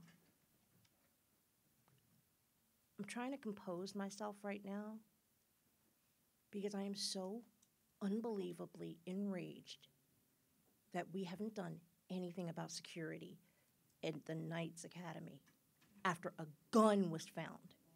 Like, why? Why are we talking about 4 new guards for AP? You have the kids you kicked out of the school in a building all together. There's no help. She's here crying. I don't even hear a sorry. I don't hear anything. Crickets, every meeting, crickets. Every meeting. It's unacceptable. I asked you guys, well, I asked Madam President to apologize for comments that she made out of pocket. She didn't do it. That's her right, I guess, to publicly accuse somebody, but whatever. How are these kids taking the Keystones with expectations of passing when they still have a lack of teachers? These kids are going to graduate, and they are going to fail in college. They're screwed. My daughter came home after being at Westchester and went, you know, Southeast Delco didn't prepare me for anything. Not a damn thing. And that was, she graduated last year. Now,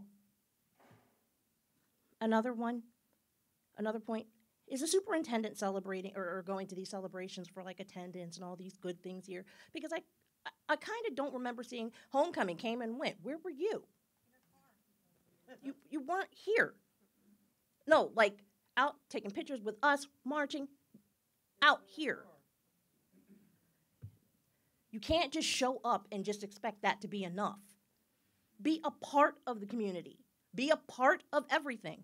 But I am going to touch on a comment that Rebecca brought up about the racism. Who's being racist? Because I'm black, and I have a problem with the contract. Am I racist? Most of these people here got a problem with the contract. We're black. It has absolutely nothing to do with that. But to discount the experiences and the comments and questions from white principals and white teachers and white parents and white students by going, if they disagree, it's racism, is just wrong. Don't ever throw that out again, ever. Next up. I heard a lot tonight about improving attendance. What I didn't hear was, what the heck is the plan to improve test scores? Why did I have to see a lovely little PowerPoint about guidance counselor? By the way, you do understand that you guys were just highlighting the bare basics that a guidance counselor should have been doing anyway? And it's not even being done at every school? No. I mean, that presentation was actually a little more embarrassing than you might have thought. It was not showing, yay, here's what I did. It's, yo, where was this last year? You shouldn't have been doing this all 4 years or all 3 years you've been here. And then to know that you stood up and threatened a teacher or a school board member. Your contract does have a stipulation that you have to abide by the Pennsylvania Code, School Code 1080. 1080 says that you can be dismissed for intemperance. So I wanted to know what intemperance meant. Lack of moderation or restraint. If you challenge a school board member to physical violence, that is not restraint. Can we stop with this? No more years. Thank you. Patrick McGowan.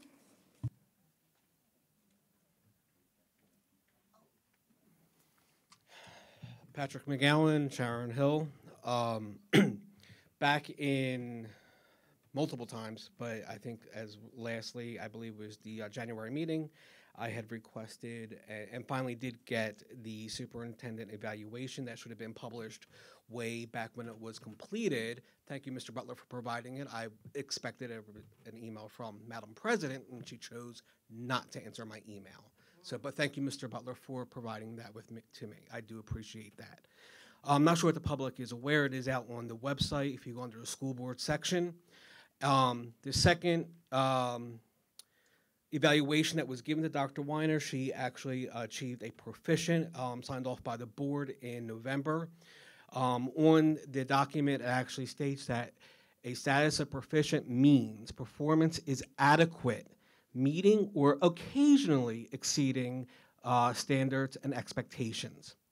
I would like to know from the 5 school board members who have consistently voted to extend to a 5-year contract and, you know, this current contract, how does a proficient rating equate to a 5-year contract, or over those 5 years equate to a $1.3 million salary over the 5 years? How does a proficient rating equate to that? Can you reconcile a proficient, not the level above, which is distinguished, but proficient rating? If you can reconcile that, I would love for you all to actually have the courage of your convictions in a public forum like this and explain to us, your constituents, how you arrived to that. But I bet you won't. I bet as much as we teach our children to have the courage of their convictions and stand up for it, you won't, which is sad. And I will say, there are board members who do stand up and say there are people who choose not to, and as my wife said, I guess that is your prerogative. However, I did reach out to the Department of Education and to the School Board Association to find out what we can do as constituents when the school board is not listening to the constituents. The School Board Association told us to work it out with the school board. That's what they said. The Department of Education, however, said I could reach out to the Attorney General's office, which I did. And I was told that there will be an investigation and subpoenas for what happens in executive session, what happens in public sessions. I was also told by the state the last thing the school district really ever wants is the state to come and get involved in the school district. It is sad that we cannot negotiate in good faith. You know, one of the things I was taught here in Academy Park High School in 12th grade by Mr. Ryer, awesome POD teacher, is that a compromise is when neither side is actually happy with the result. You know, Ms. Perry, back on January 5th, was trying to negotiate. Did it actually happen? Did the 5 school board members go in executive session and negotiate and say, hey, we want 5 years. You all are saying no years. Can we come to 3 years? We want, you know, a certain amount, like a 3.5% raise, maybe a 2% raise, or a stepped up raise, or maybe a raise tied to performance. Where is that negotiation? Because that's how you run a business. I'm sorry, and I know, Madam President, you have your own business. Is that how you negotiate with your subordinates? You're not going to give your subordinates the sink, right? You're going to, you know, based upon, you know, their performance. I don't understand the rationale behind this. There is a petition that is going around, you know, currently asking for either the resignation or the not extending of this contract. As of right now, there is 569 total saying no. Your constituents are talking to you, everybody. We're the people who voted you in, that you are supposed to take your lead. You asked us to come out to meetings. You actually in October said, come out to the meetings, we want to hear you. We've came. You're choosing not to hear us.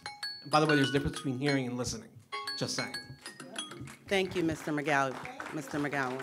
I would encourage you not to attack me directly for future reference. Thank you.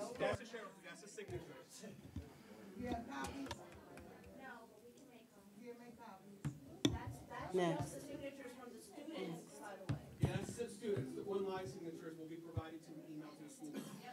Michelle Giangulio.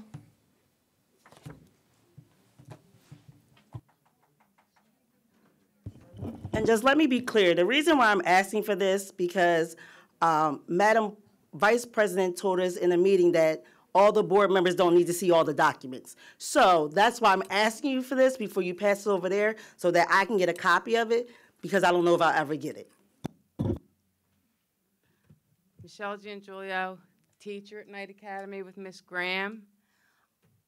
The fully loaded 9mm gun that was found in possession by a student in our school was across the hall from my room. Wow. So, yeah, we're all a little concerned about the safety.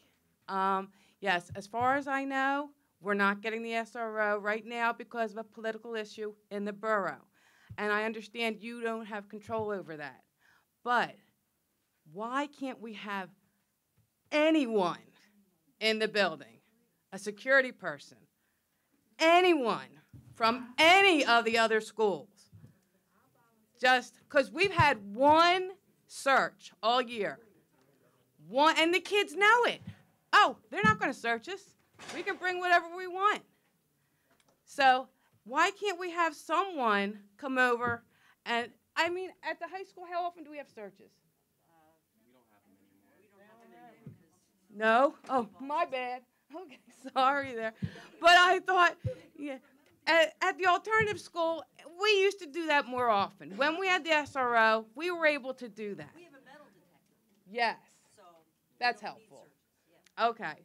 So, but yeah, we had searches one time this year, and that was it. And so from September to almost February, the students have been bringing in anything they want. Wow. So I want to say thank you to the people who were here the day that we had that disruption at the high school. Okay, I want to say thank you to all the officers that showed up from all over the county, the ones in Sharon Hill, the EMTs, the paramedics, all of those people, because I haven't heard thank you to them since the incident. And that bothered me. So those people took a beating for us, okay? And they went home to their families and said, yeah, I'm going to work tomorrow. It's going to be okay. And as a wife of a police officer and a paramedic, I always dreaded that day. Never came for me, but it did come for those individuals. And that just was not right. All right, I'm good. Thank you. Thank you.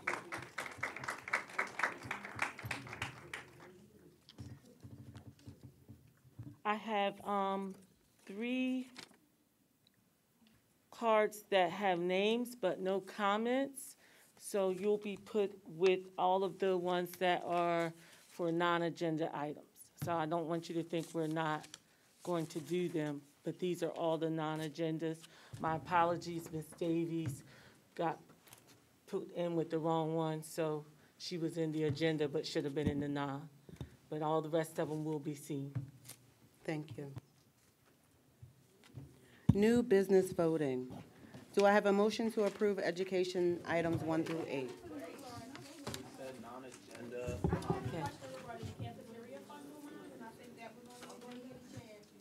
Wait a minute. Hold on. Cafeteria funds, it's on, is it on the agenda tonight? Page 1? I mean, if there will be an opportunity later to speak, then I'll just. Yes. Okay. Yeah. That's fine, thank you. But. I don't see it. Oh, okay, you have on the bills piece, you mean? Yes. Okay, no, I'll take you. Yeah, let's go now, because it's agenda items now. Yes. Okay. Maria Jenkins? So my first one, we'll start with the cafeteria fund. Is this included salary and food? I know you guys aren't answering, but I'm just putting my questions out there. Is this including salary and food? And is this district-wide, when we talk about a cafeteria fund? If so, that is very alarming that our cafeteria fund is under salaries, especially if that's district-wide. That's a huge concern, and again, I always put things out there that I'm asking if that can be visited, because again, that's a huge concern. I seconded one of the other parents last week who asked for the principal to be here, because you guys are always here asking questions, and I noticed that the principal was here this evening. He's here, and meeting after meeting, we hear the board say, oh, we've provided these resources to the school. We've given the principal things that he asked for. We may not have completely given him everything, but we've been providing him things. Because we, the parents and community members, are told bi-weekly or monthly that positions and roles are filled. What are you doing with the resources, principal, to help our students? Or are you not getting the said resources? Because it's a huge concern that we're here again, bi-weekly, monthly, asking the board the same thing. But they not in the school to answer these questions, clearly. You are. So again, what is going on with the said resources that are being provided to the school? My next question is, how many people in the school are mandated reporters? I keep hearing y'all talk about resources. I know, oh, I know. I keep hearing about resources. And I know CYS is, lacking the resources of staff and also, but we a school, it takes a village. So when I'm sitting here hearing y'all say, oh, parents aren't coming out or parents aren't answering, we got to go to the next thing, because that child is the primary, is our goal. We got to get through to the children, because clearly those parents are already lost. So as mandated reporters, I am begging the board, the superintendent, to put it out to the staff. We have to reach out to get these babies the resources if the parents are not willing to do it. You are a mandated reporter.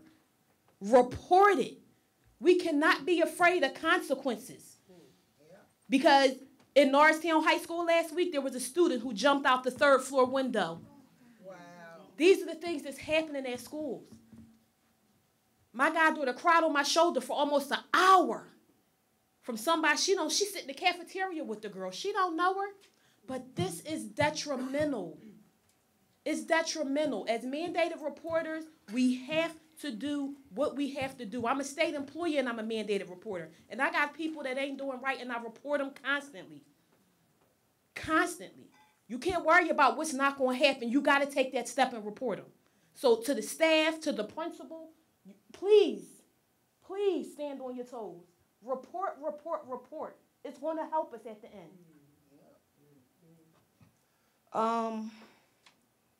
And again, we have the principal here. Why, as a parent, why am I not allowed past the double doors? I mean, I have my certificate. I brought everything with me. The only thing I don't have is my FBI clearance. I'll get that done. But everything else y'all asked me to do, I did. If I come to the school to ask a question, to do anything, to drop something off past to my child, I'm standing at the double doors being watched by security for whatever it is. So again, my time is up, but just know, like, these questions going to continue, and I appreciate the principal being here, but I'm asking those questions in hopes that if I don't get an answer, you do. Thank you.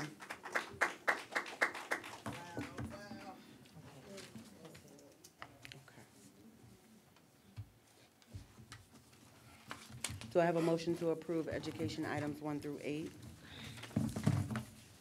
Motion. Said motion. Any, all in favor? Aye. Any opposed? Motion carries.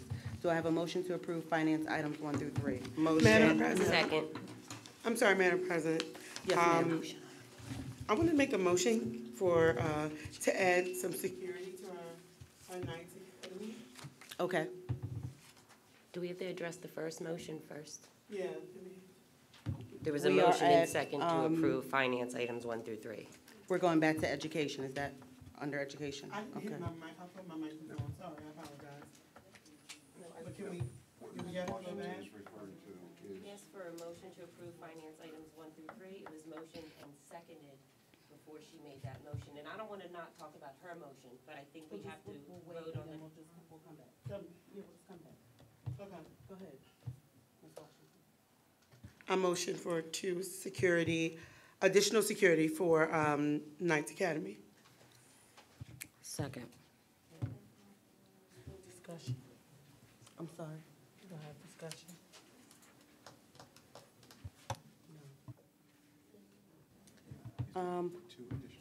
Can you repeat your motion, please? I'm making a motion for 2 additional security officers specifically for Knights Academy. Does she have a second? Second.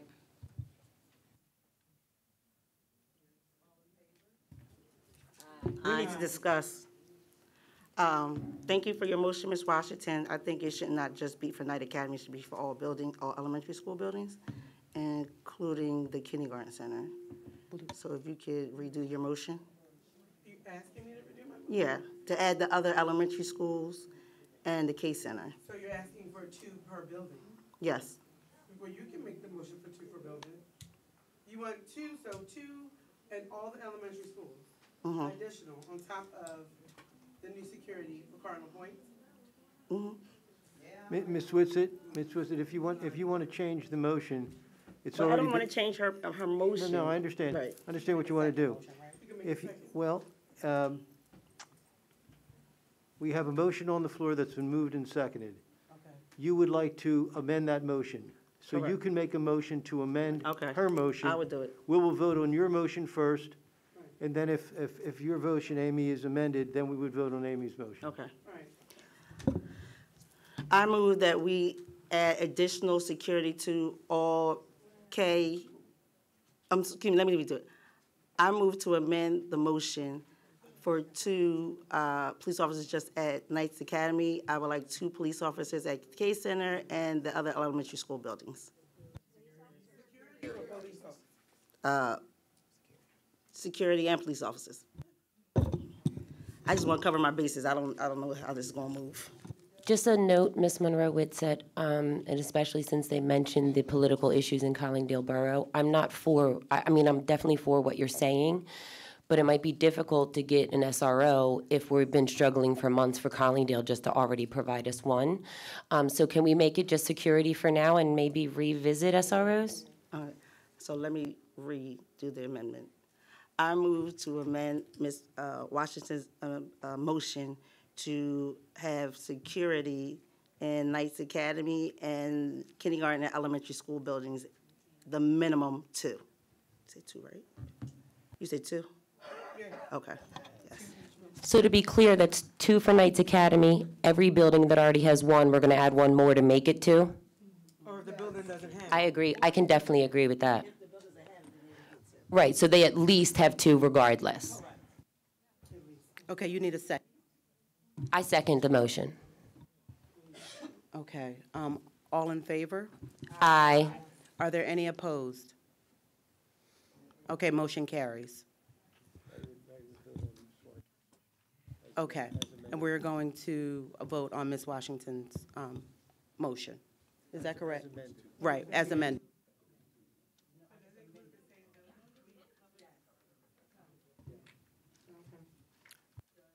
Does Ms. Washington have a second? Yes, okay, we have Ms. Crawley as her second. All in favor? Aye. Any opposed? Motion carries.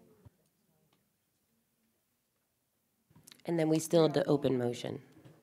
We still had the open motion on the floor for finance items 1 and 2. I'm going on. Thank you so much, Madam President. Do I have a motion to approve finance items 1 through 3? There's already a motion on the floor, Madam President. Do I have a second? It's already been seconded, Madam President. I have a question. I thought we, Table number 2.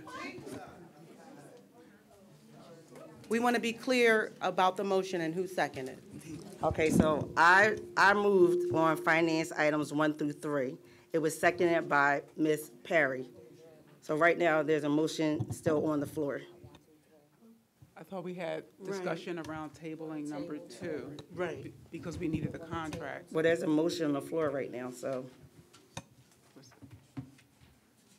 All right, so all in favor of the motion?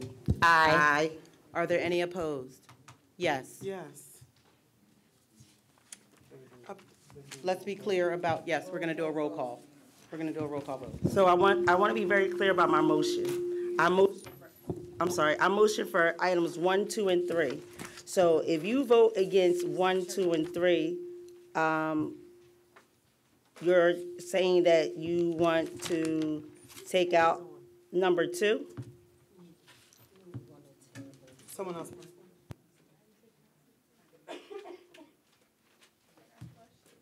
So Ms. Monroe Witset, you're stating that they vote no to this motion. They're voting no to finance items 1, 2, and 3. Yes, they are.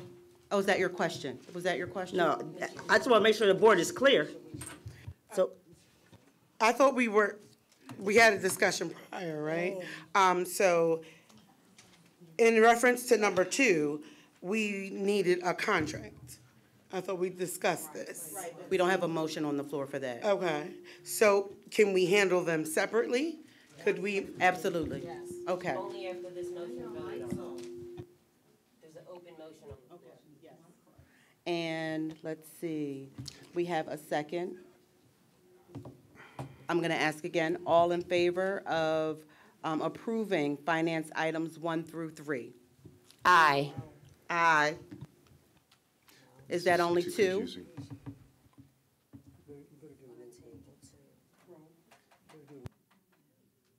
Okay, thank you, Mr. Diorio. We're going to do a roll call vote. Okay, so we're clear about items 1 through 3, and then we'll go through them individually. Okay? We're ready for you, Mr. Butler. Oh.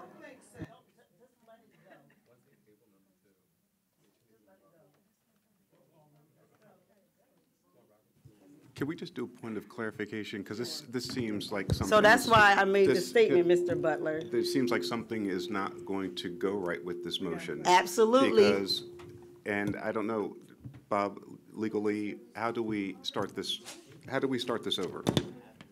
Because I believe that there's, what should come first is that if there's a motion to table item 2, I don't see where, if we, Was there a motion to table item 2? I don't know if no. I don't think there was.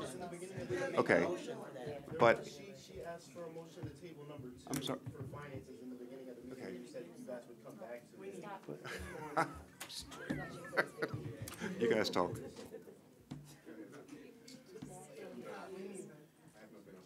Okay.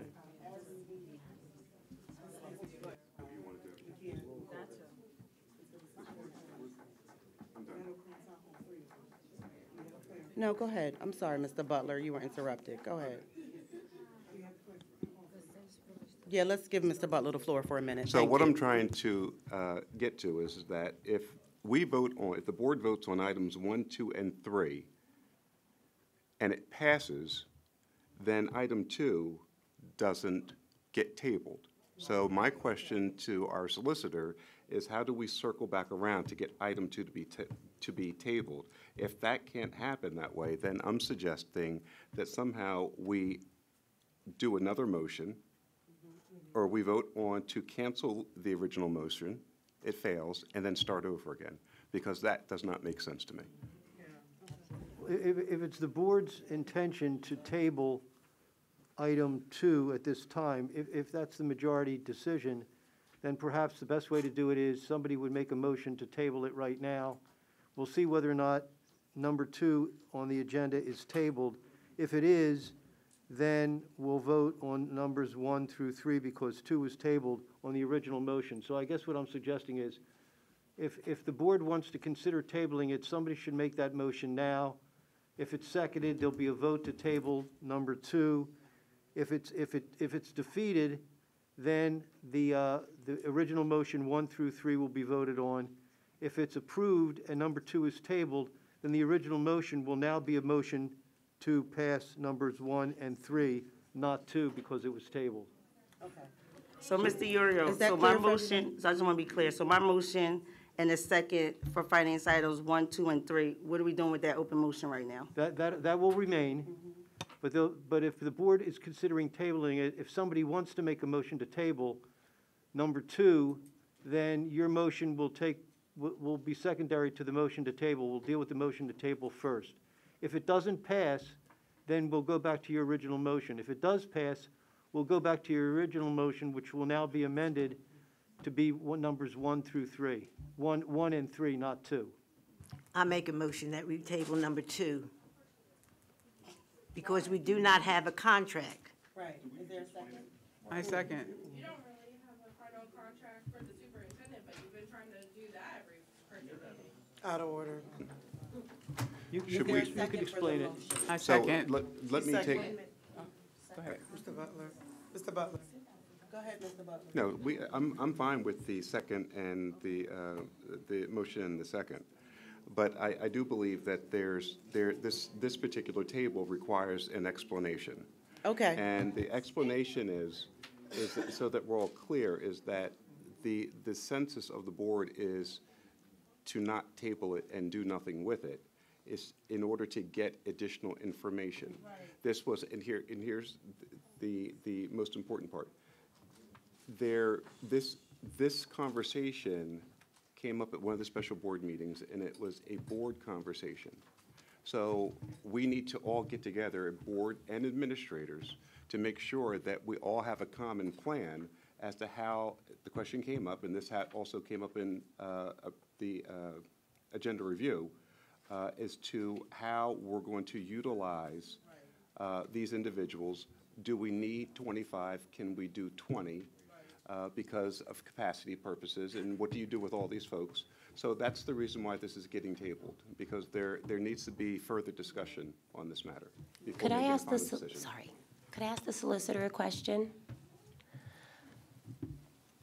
Are you waiting for an answer, or are you going to ask? Yes. No. I thought this was an open discussion. Everyone else can talk but me? Yes, ma'am, that's how that works. You're on the outside. I don't understand why I can't ask a question. Hold on. We're going to go back.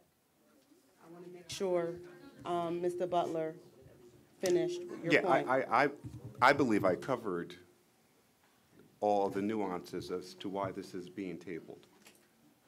I think my explanation covered all the points, so.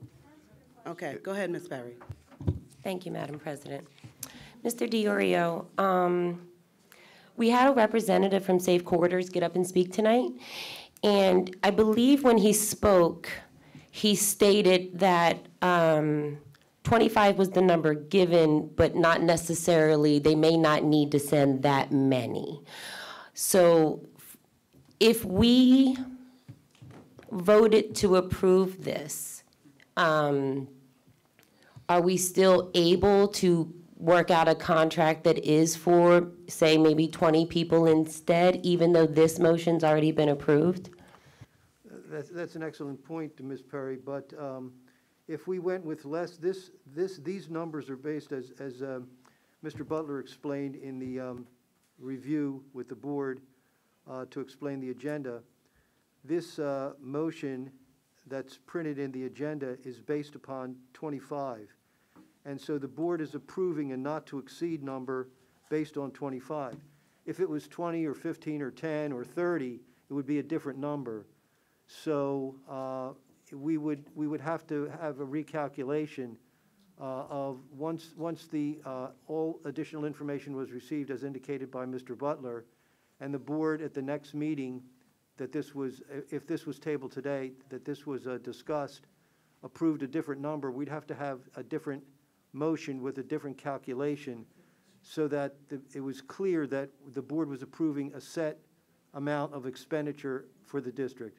So even though logically what you're saying might make sense, we would really need to have more time, if we're not going to go with 25, to recalculate the numbers and put that in the motion.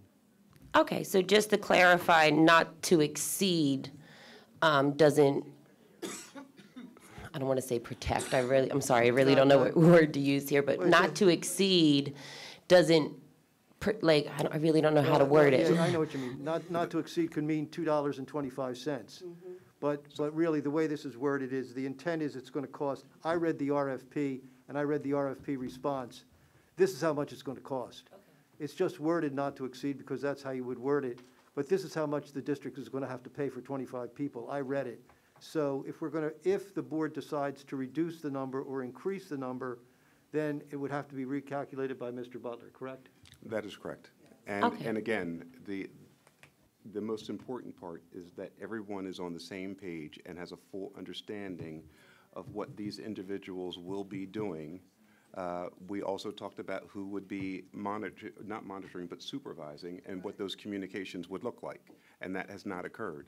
This is a great deal of money, and to not have further discussion is problematic, just my opinion. Thank you so much for that opinion, Mr. Butler. I would just like to make a recommendation to the board then. If you do decide to table this, I would really like to be able, if we get the contract fast enough and have the discussions, I would like to schedule a special meeting ASAP so that we are able to vote and approve the contract. Ms. Perry, not to be a broken record, but the board was supposed to meet about this in October. I'll just put that right there. Okay, thank you. Mr. So we're still waiting for that meeting, and all those questions could have been asked in October, November, December, instead of having to table something and asking for this stuff the day of the meeting. Thank you. I think that, I want to thank Mr. DiOrio.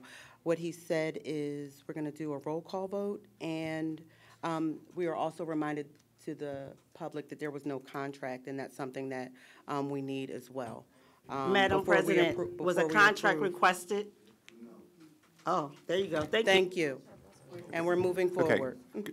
Roll call vote. Okay. Thank you.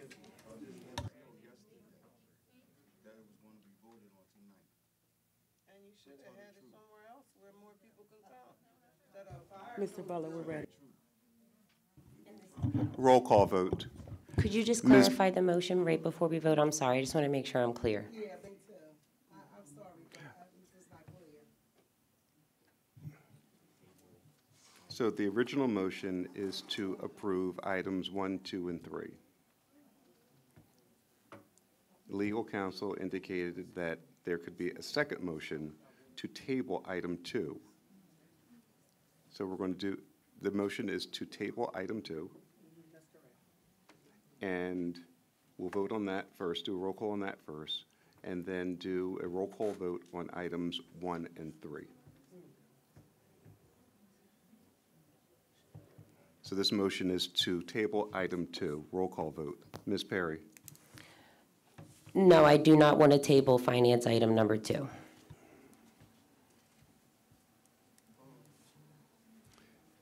Ms. Monroe Whitsett. No.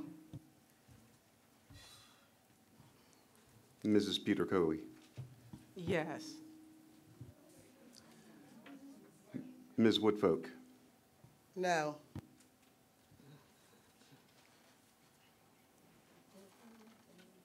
Just bear with me. Ms. Harris Johnson. Yes. Mr. Fowler. Yes. Mrs. Washington. Yes. Ms. Crawley. Yes. Mrs. Abney. Yes. So the motion passes to table. Now, the next motion is to go back and do items 1 and 2. 1 and 3. I'm sorry, 1 and 3.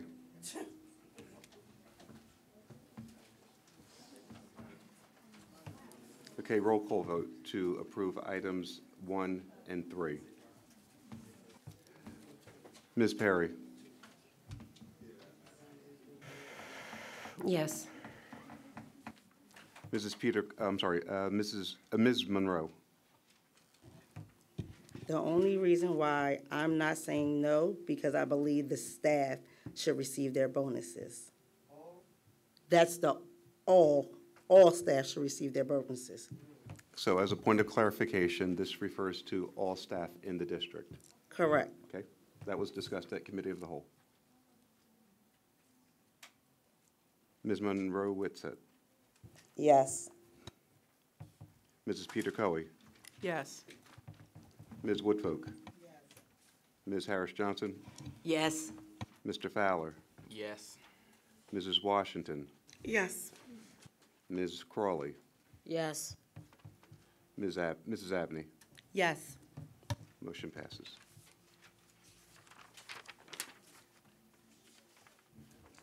Do I have a motion to approve human resources, items 1 through 18? So moved. Oh, wait, we're going to do 16. Okay. Yeah. I'm Do I have looking at 16. I wrote it down correctly. Do I have a motion Thank to you. approve items 1 through 16? So moved. Second. All in favor? Aye. Any opposed? Motion carries.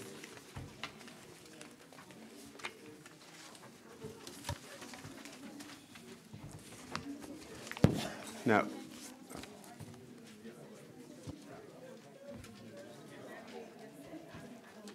The next I two, move to continue to table item number 17. We skipped public comment via email. Cherie, we skipped public comment via email. Do you have agenda comments? Oh, yeah. That's right, I forgot about that. I'm sorry, it just clicked.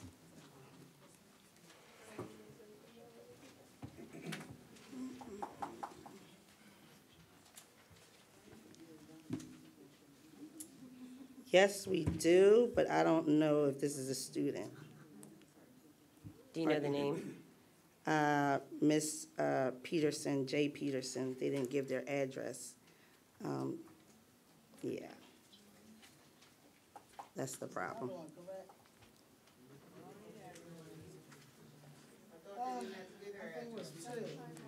Yeah, I believe you have one from Amanda. Yeah, it's 2. I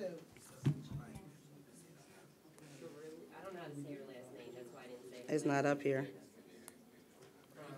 Unless she sent it to y'all. She did not send it to the board email. It was forwarded to board after we received it today. Oh, okay, I'm sorry. Thank you. Amanda Sherler, and she lives in Briarcliff.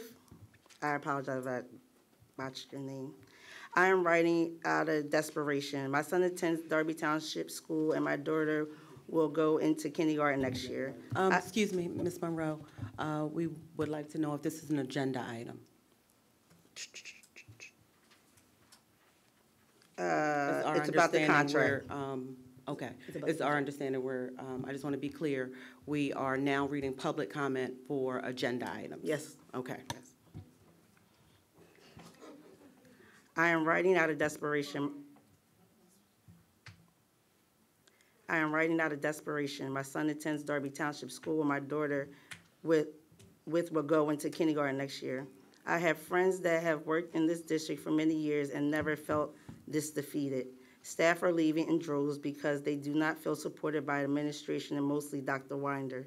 She is not a good fit for this district, and I beg you not to renew her contract. She isn't visible to staff or even approachable. She doesn't even live anywhere close to even understand our district and population. This district has always been a tough place to work, but staff have always stayed for the kids. But that's getting harder by the day. If she gets renewed, even more staff will leave. Have you seen the Google staff survey? Please read them. People are so unhappy, and it's never been like this before. Do you know some administrators refer to her as the bully? That is no way to be towards the head of your district. It's so sad now. They are so understaffed, and it's just getting worse. We need a leader to lead and lift up the district, not just be complacent and tear it down. Help us, please, and find a new superintendent. I know it takes work and time, but this district and children deserve that. We can see there is tension amongst the board, but please don't let that lead your decision. We teach our kids that you don't have to like a person, but you still need to work with them and not against them. You chose to be a school board member to make this district better. Dr. Winder has made it worse than it's ever been. Please make a change. That's all. Are there any? Other ones are they're not the agenda. ma'am. Okay.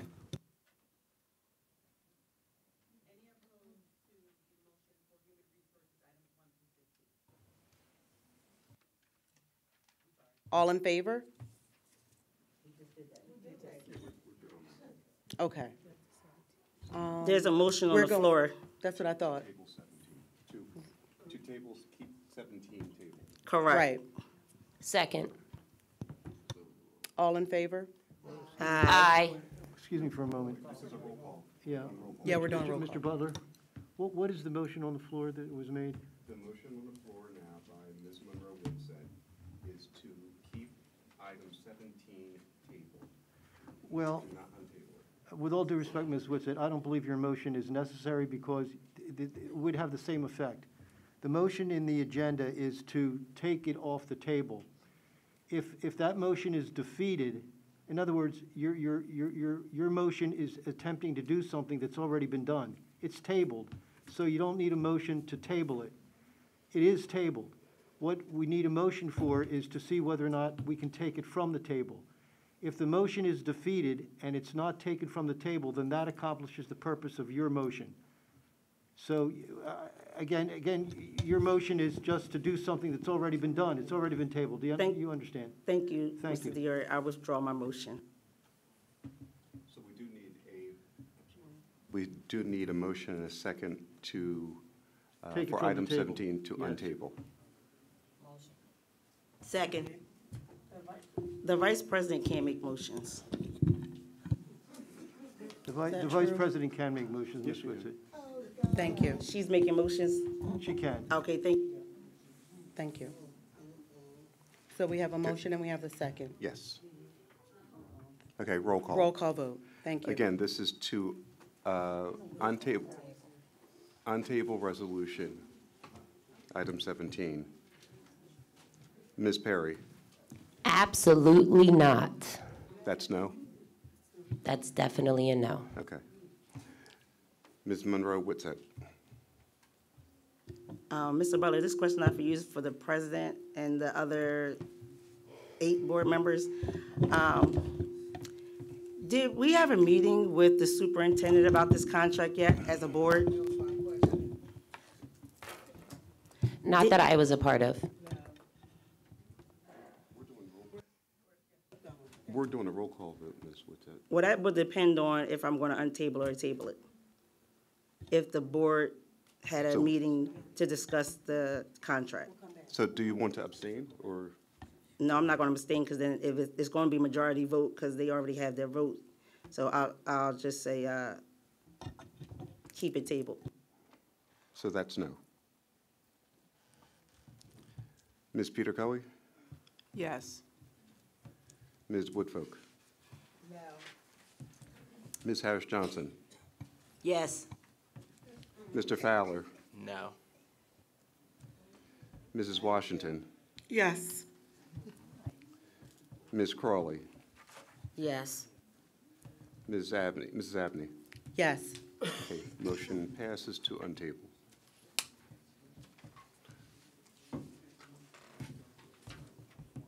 So the next motion on the table is to approve the superintendent's contract.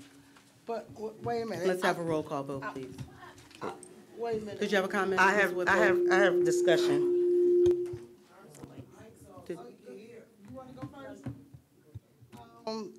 Yeah, I wanted to ask, Mr. DiOrio a question.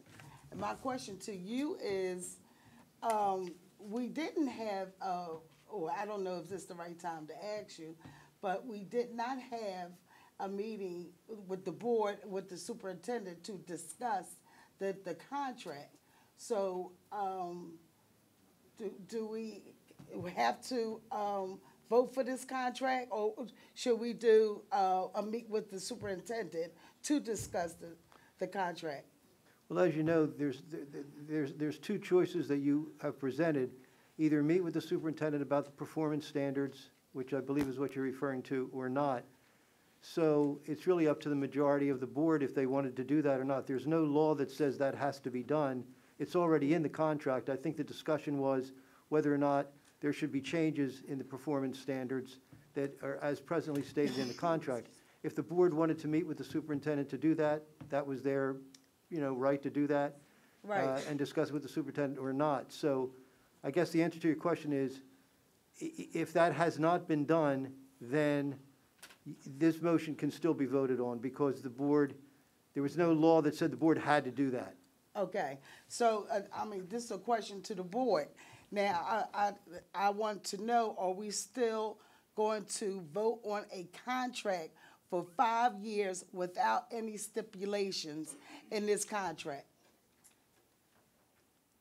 Roll call vote, please, let's move forward. I have a question for Mr. DiOrio as Well, well. wait a minute. Wait a minute. I was talking, and I wanted to know. Right, we've had 6 meetings about the superintendent's contract. Okay, but I still wanted to make sure that I am clear. I don't care how many meetings we had. You just stated we didn't, you just told the public we had no meetings about the superintendent's contract. That we are going to have a contract for 5 years without any stipulations in this contract. So that means that if she passed or failed this district, she could walk away with all this money. Okay? So, I want to know, are y'all are serious about her, or is it about the kids? Come on. I just don't understand why we can't sit at the table and negotiate. We did, we had this. 6 meetings about the Okay, superintendent's. no, we didn't have it because everything was always your way. Because you have no stipulation. How you gonna have no stipulation in the contract where she could, like I said, pass or fail these kids? If she failed these kids, she could walk away and say, "I tried," with $1.3 million. But I just don't get this with 5 of you voters because it makes me wonder: are y'all getting the cut out of it? Are you getting the cut out of it? Because it don't make no sense for you to have a contract and you care more for her than you do for your kids. Okay? All right, well, prove it. Do we have a Prove motion it. a second on 18? Prove Excuse it. me, Prove it. I that you- have a question. That's crazy. I have a question for Mr. DiOrio. Mr. DiOrio,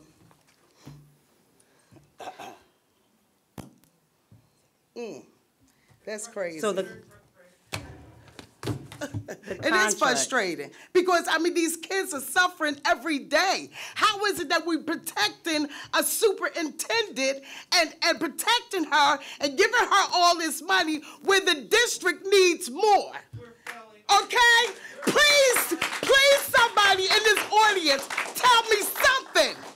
Because it's frustrating. I walk through these schools all the time, and these kids, teachers, principals, they need everything, and she walks away with $1.3 million. So, Oh my No, God. Listen, only thing I can say to y'all, it's not over. Let them vote their 5 votes. It's not over. You're going to keep on fighting, okay? You keep fighting and do what you got to do. Because I'm telling you, after they vote this in, they don't even have a clue what they're going to be facing in the future.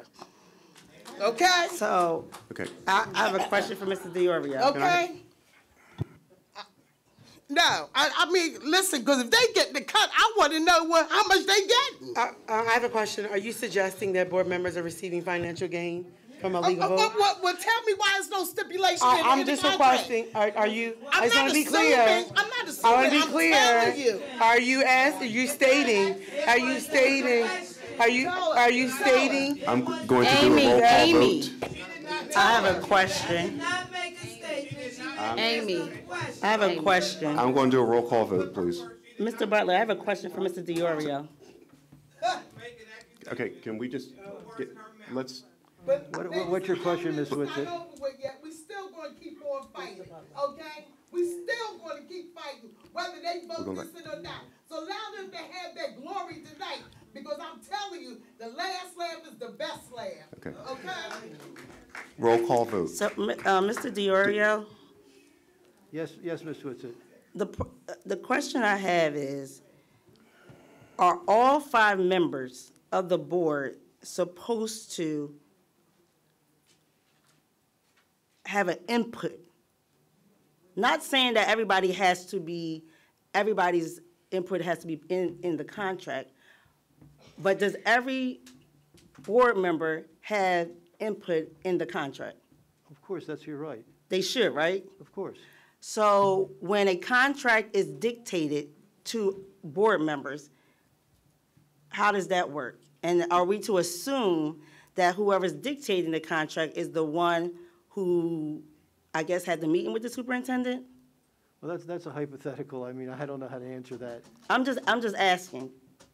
Well, I mean, the answer to your question is yes, all board members have the right to participate in negotiating a superintendent contract and approving the superintendent contract after the negotiations occurred. That's done in public. Because it's a personnel matter, we can discuss it in executive session, which we have, but then the vote is in public, and there can be also discussion in public also, which has also occurred.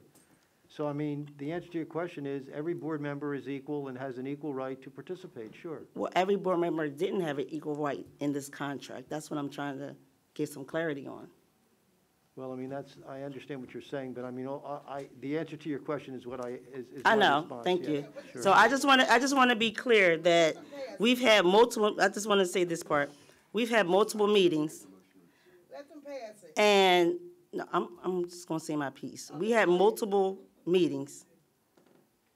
A contract was dictated to board members. I don't know if some board members had it beforehand or not, but it was dictated. We asked for meetings so that we can come in a fair, reasonable manner, which we came to the meeting and it wasn't. Mine was already made up. Constituents asked us to reconsider. We told them in the January 5th meeting that we would meet because Rebecca asked for some not even stipulations at that point, concessions, thank you, so that everyone can have input. It still was not done. So again, I'm asking how can 9 members vote on something, and maybe some board members were in a meeting that I don't know about, but I can only talk about the meetings that I was in. It wasn't fairly done. It was based off other people's contract, and to the constituents' point about evaluations, let's be very, very clear. The board didn't discuss that. So we can go on with the roll call vote, but I want to be put on the record that all 9 members did not come together and voiced their opinions. And if they voiced them, they were shot down. Real Thank quick, I did you. want I to just- share that I last just- week, the solicitor did share with the board that in the state of Pennsylvania, it is extremely difficult to fire a contracted administrator. There is very, very little HRIC. case law in the state of Pennsylvania because of how difficult it is to get rid of a superintendent or an assistant superintendent. So if we go through with the 5 years and the board does an evaluation next year or in 2 years and it's unsatisfactory, we will most likely have to spend a lot of money on litigation or pay to buy her out of her contract. Okay, Go ahead. I am admittedly confused, all right, at this moment. So on 18, I did not catch the motion and the second. So could we do that part over, and then I'll do a roll call? I just Okay. want to be clear.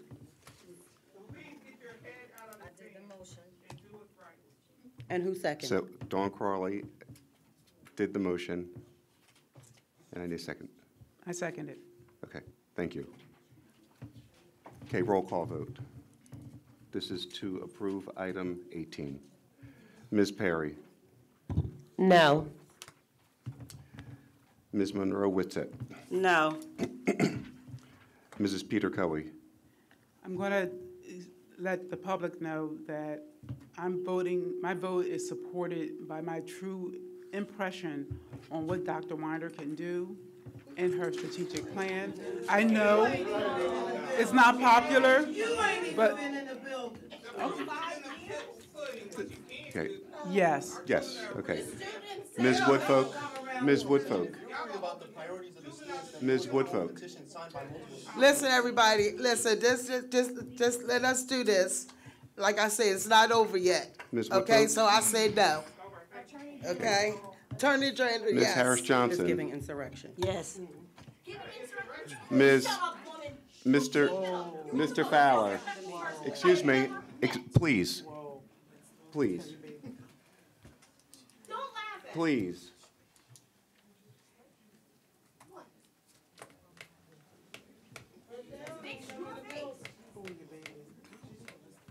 Mr. Fowler, No.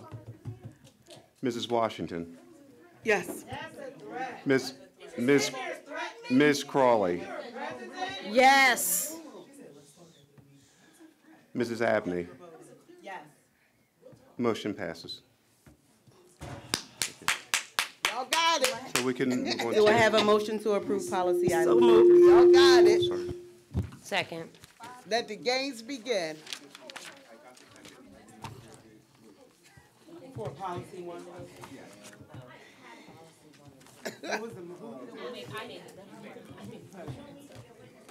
Do I have a motion to approve policy items 1 through 2? Right, and do we have a second? Second. All in favor? Aye. Any opposed?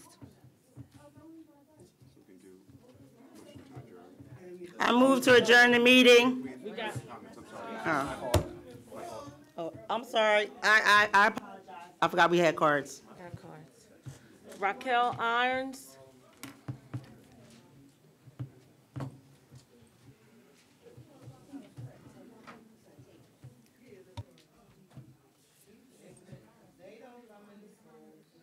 Don't say they. No. Don't say they. The one voting yes. That's right. That's not true.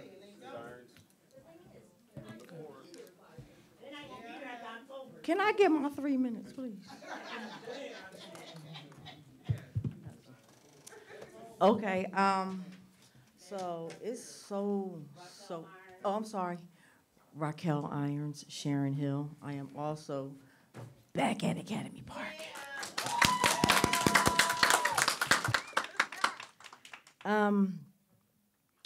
It is so much turmoil, and I can't take it. So I just wanted to come up here and say something good at Academy Park, something good that we have. Mr. Frazier and Ms. Al-Hanif has told us the many wonderful things that the students are doing, so I hope how you're supporting this meeting, you will support our students at these upcoming events. You know, my grandmother would always say, you can't tell me nothing if you haven't been through it. So, you know, I just want to tell you, being in the building, what we have. And I want to start off, Ms. P, I don't want to embarrass you, but we do have good teachers. And they are struggling with the coverages, as Dr. Winder said, and they're doing it. I come at 6:30 every morning on the dot, and she's one of the first people. As a matter of fact, I don't even have to ask her no more. She just says, Rock, I got you. So I want you to go back, Miss P, and I thank you for that, because a lot of times we don't, you know, we get mixed up in this, and we don't thank one of the biggest groups we have in this district, which are the teachers. So I don't know, Mr. Matt left, but can you tell all of the teachers of Academy Park High School that come in there every day, whether they get paid or not, because if they're getting paid, it's $47, and it's probably $22.50 after taxes. Tell them Rock appreciates them every day, and they do come, and they will volunteer. So, Ms. P, and this woman has not, I don't mean to put your business out there, but she has not had a prep. I only been there the last month. She ain't had a prep in a long time. So, Ms. P, I thank you. I thank you for your fight, and please tell this.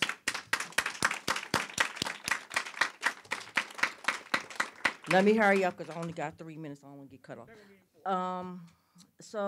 And the other thing I want to touch on real quick is our administration. They are in the building. I think Mr. Hoover and Mr. Roy, they need skates. Mr. Vogt, thank you for welcoming me into Academy Park. But they work hard, y'all. And you, like my grandma said, you gotta be in the building to see what they're doing. And shout out to Miss Threadgill. Hey girl. Hey girl, she coming with us. So I'm so happy for you. But they do work hard. And I just want to say, like I said, if you're in the building, if you know Erin McDonald, and a lot of you probably don't know her because she sits back, she is our peace in the midst of confusion. So I want y'all to know that it's a lot of good going on at Academy Park. And please, please, y'all, just, you know, I ask, you know, for me coming full circle, sitting in that seat and coming back, please, I'm sorry, just please work it out, because you know what? Our children depend on you. And that's all I just want to say. Thank you to everybody. Thank you, Mrs. Irons. Shannon Murphy.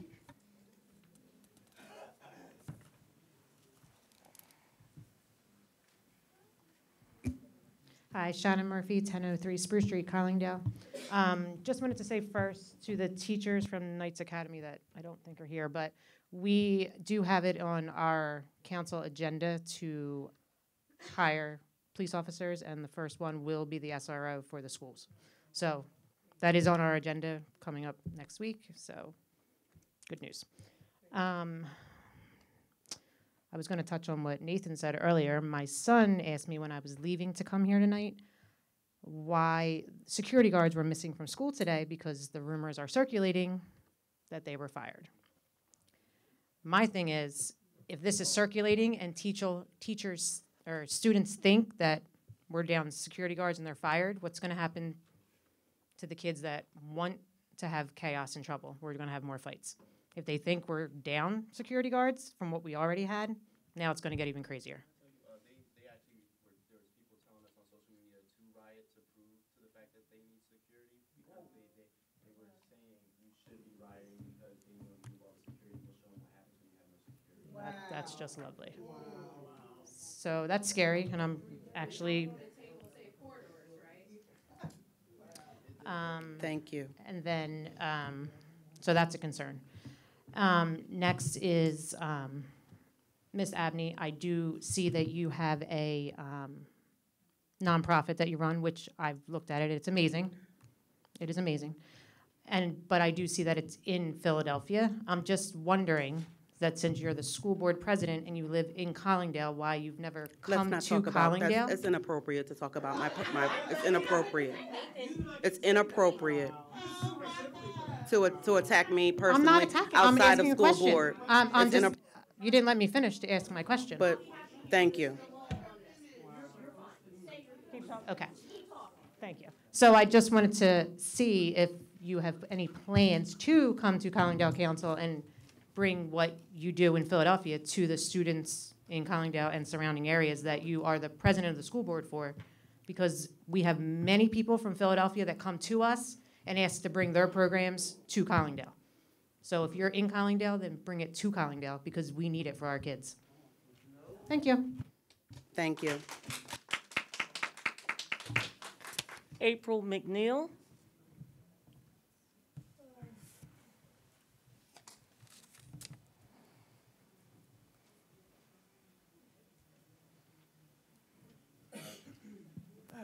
Good evening at 10 o'clock at night.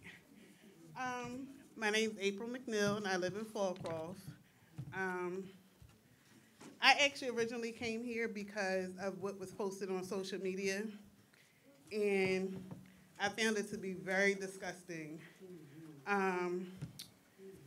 The back and forth of what board members posted on social media. And to me, it kind of raised questions about racism and things of that nature. And whatever, and I heard a lot of things on both sides, and my question that I kept asking, what is the issue of why she could not get this raise? And also, what is the 3.5% for? Is this for a COLA, for costing living, or is this just actual raise? So these were questions I was asking.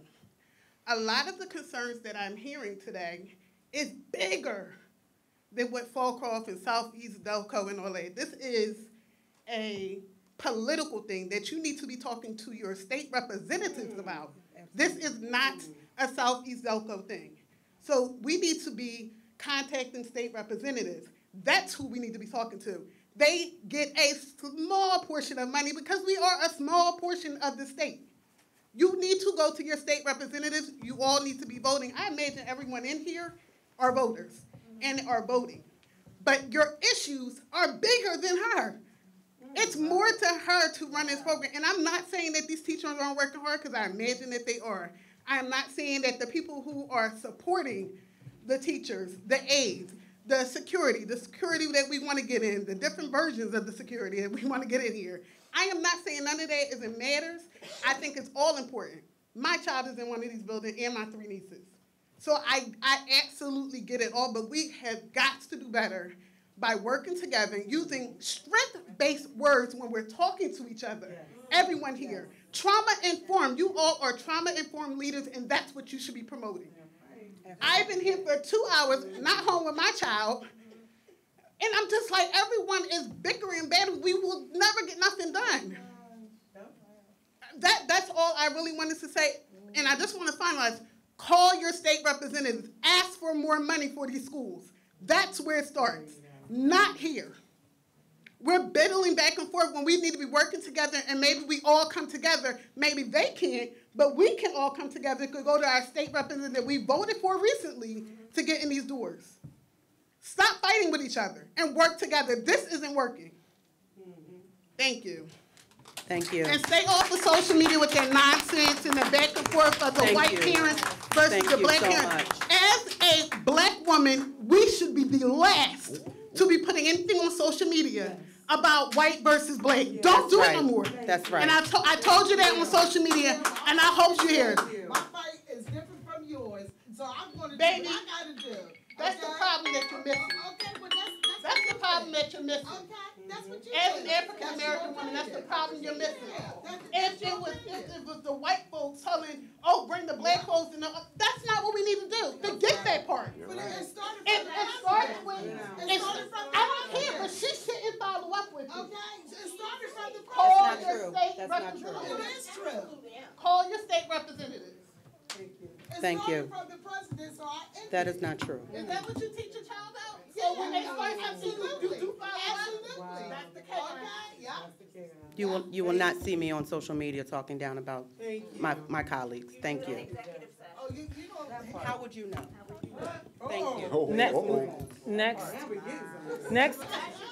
Next up, Kayla Cocci, COCCI.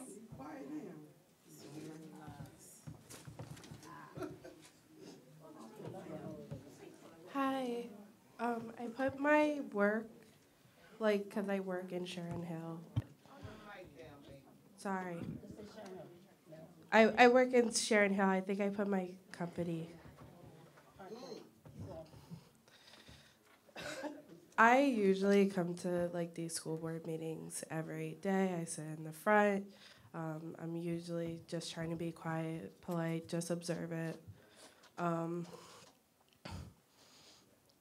I started an organization when I was a junior in high school. I graduated in 2021, and I did Delaware County Youth Education Alliance, and I helped students all across Delaware County, including Academy Park High School.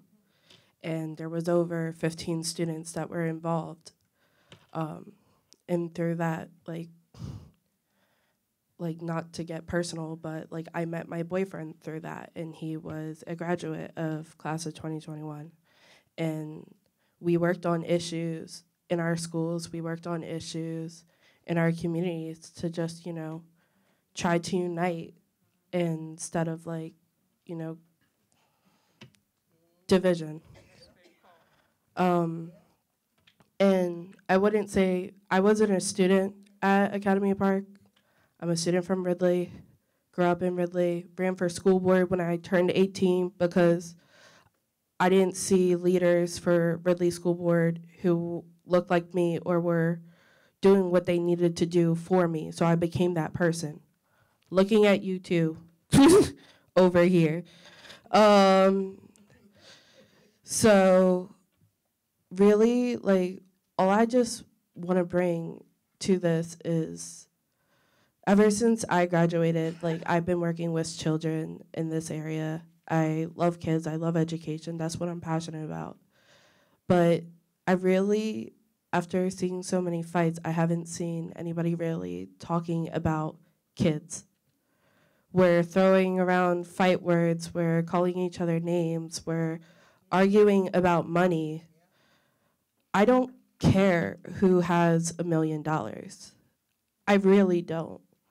What I care about is the kids, my friends. I'm only 20. A lot of these kids who were in here 4 years ago, they're my friends. They were my boyfriend. They're the people that I like to spend time with. And because of the decisions or lack thereof that are being made, we're hurting them. And that's why I am crying all the time when I come to these meetings, because I know my friends are at college right now. They can't be here. So I'm standing up for them in their hometown because that's what a friend would do. And I'm not seeing anybody being a friend nor respecting each other in here. And that's just, it's painful. It's painful to watch. So I want to look to the community members. I've talked to you guys a couple of times outside of, you know, meetings. I like being behind the scenes instead of the front man. But I made a group called on Facebook, Helping Delco Schools, and I'm really just passionate about getting community members together. So if you want to Google the Facebook page, look it up, email helpingdelcoschools@gmail.com so we can work together, youth and adults, on how we can solve these issues. Thank you. Thank you. Do we have community committee report? Oh, we have one more, I'm sorry. One more. Raymond Kraftheim.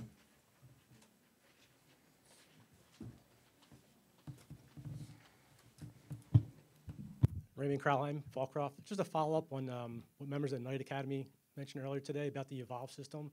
I believe the board voted back in November for 2 more Evolve systems. Is it possible to get a status on where they are? Mr. Butler will follow up with you. He placed the order. they're both on order? He'll follow up with you, yes. Okay, and then another question for Mr. Butler. Back in November, you presented the financial report, and it was supposed to come out at the committee meeting last week. Is that posted online, or when's that going to be presented to the board? The PowerPoint that I did? You did your quarterly presentation back in November, and it states in there by the committee of the whole meeting, you'll have another one? I'll look at the date, because that particular first report was covering a 4-month period. Covering through October, right, through October. And so it'll probably be on, well, no, I have it planned for February to close out December and close out the audit. Okay, thank you. Thank you. We're moving to community committee reports.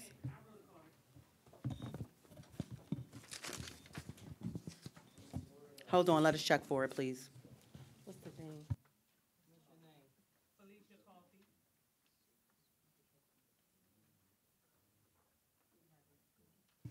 Please come to the mic. Felicia Coffey. Once they grab them, it gets crazy. Good evening, everyone. My name is Felicia Coffey. I live at 1023 North Street in Collingdale, PA. Just to shed a little light, because it's so heavy in here tonight. It's really heavy in here. But just to shed a little light, I have an organization called the Empowerment Zone, and over the Christmas holiday, the Harris Student Council, which that consists of 5th grade students through 8th grade students, they donated 1,100 pounds. I'm not sure if y'all really understand the how they organized this massive food drive. They put it together and they reached out to someone in their community to provide food for their community. I don't understand if y'all know how big that is, but that's big. So I want them to understand how much I appreciated them. So when I did that for them, I had the state senator give them a citation. I had Mike Zabel come out and also salute them. It was numerous board members and everyone, school board directors that came out and gave them appreciation. That was absolutely awesome of them to do that. And also I have prom dresses. So I don't know if anyone is going on their prom, granddaughters, nieces, cousins, or whatever. We do prom dresses, and my prom dress expo is March the 21st at the Oaks Ballroom from 6 to 9. I will post that online. But one thing I just wanted to ask is, it was said online if the superintendent did, in fact, get her contract, that an alarming amount of teachers will be leaving. How will you all handle that if that actually happens? That is the end of me. I want y'all all to have a wonderful rest of your evening. On purpose. Thank you.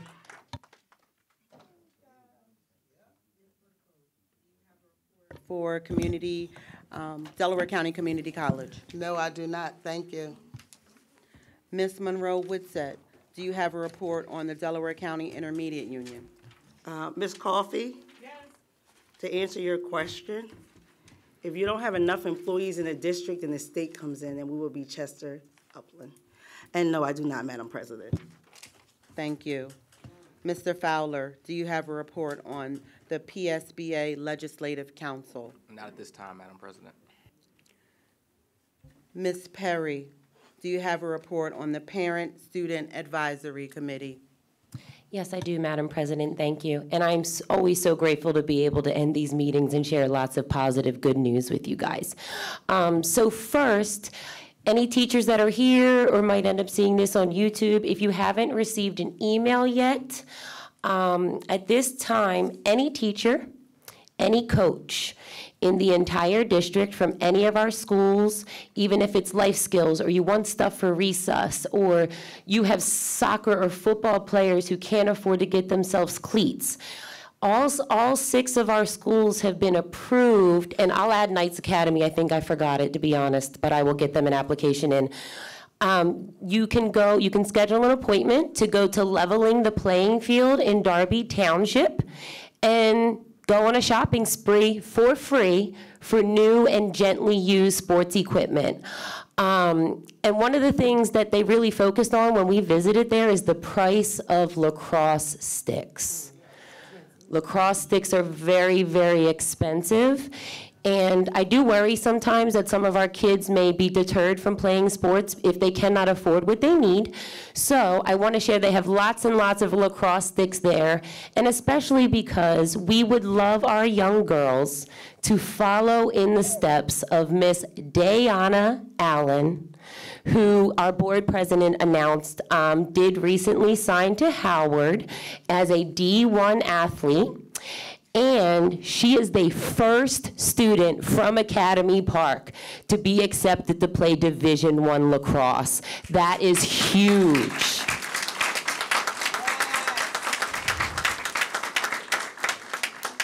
Second, I would like to thank her coach. Her name is Coach Ryder. She actually started the lacrosse program for Academy Park. It's not a sport we always had, and I could be misquoting this, but I believe she started that program in 2010 and has grown it to what it's become. She is also a math and AP teacher at our high school, so I encourage our athletes, please consider joining her team. Okay, so more good news, because last week, some board members had some questions about dads on duty, and all the credit definitely goes to Mr. and Mrs. Thomas. And Mrs. Thomas, she does have a young child, so unfortunately she can't be here this evening, but she did send me some details that she would like me to share with the public. So I'm gonna read what she wrote, and then I'll remind you of the date of the Parent-Student Advisory Committee meeting. So, beginning in February, there will be a new volunteer initiative at Academy Park High School. Parents, relatives, and community members who obtain the appropriate clearances will be able to assist with student supervision in different areas of the building. The goal is for these volunteers to be a positive presence within the school and for the program to be a proactive intervention to address ongoing safety concerns. On January 10th, the first informational meeting was held with Mr. Craig Lee and Mr. Michael Morgan, the founders of the Shreveport, Louisiana's Dads on Duty program. They were our guest speakers, and we thank them so much for joining us via Zoom. They provided a wonderful presentation about their experiences creating the volunteer program, followed by a Q&A period. We are still seeking volunteers for the program. To express interest and obtain more information, please contact the high school principal, Mr. William Vogt at wvote@sidelco.org, or Mrs. Jessica Thomas at jthomas@sidelco.org. Assistance can be provided to anyone who needs support with obtaining clearances. Okay, so now real quick, Parent-Student Advisory Committee, we're doing the first hybrid version. I would love for all of you to join us in the Academy Park Library if you can, and this is a district-wide committee. It's not just for the high school, it just happens to be where it's taking place. It will also be available on Zoom, and that meeting will be held Wednesday, February 1st at 6:30. The agenda and the Zoom link can be found on the district website, and the agenda includes things such as scholarships, educational advocacy, local and school events, conflict resolution, mental health resources, a report card update, and more. So please, please mark your calendars and join us February 1st at 6:30. Thank you so much, Madam President. That concludes my report. Mr. DiOrio, do you have a solicitor's report? Not tonight, Madam President. Is there an administrative update? Not tonight. Announcement for future meetings of the board. Committee of the Whole is Thursday, February 16th, 2023 at 6 p.m. And the next board business meeting is Thursday, February 23rd, 2023 at 7 p.m. Do I have a motion So to moved. adjourn? Second. All in favor? Meeting adjourned.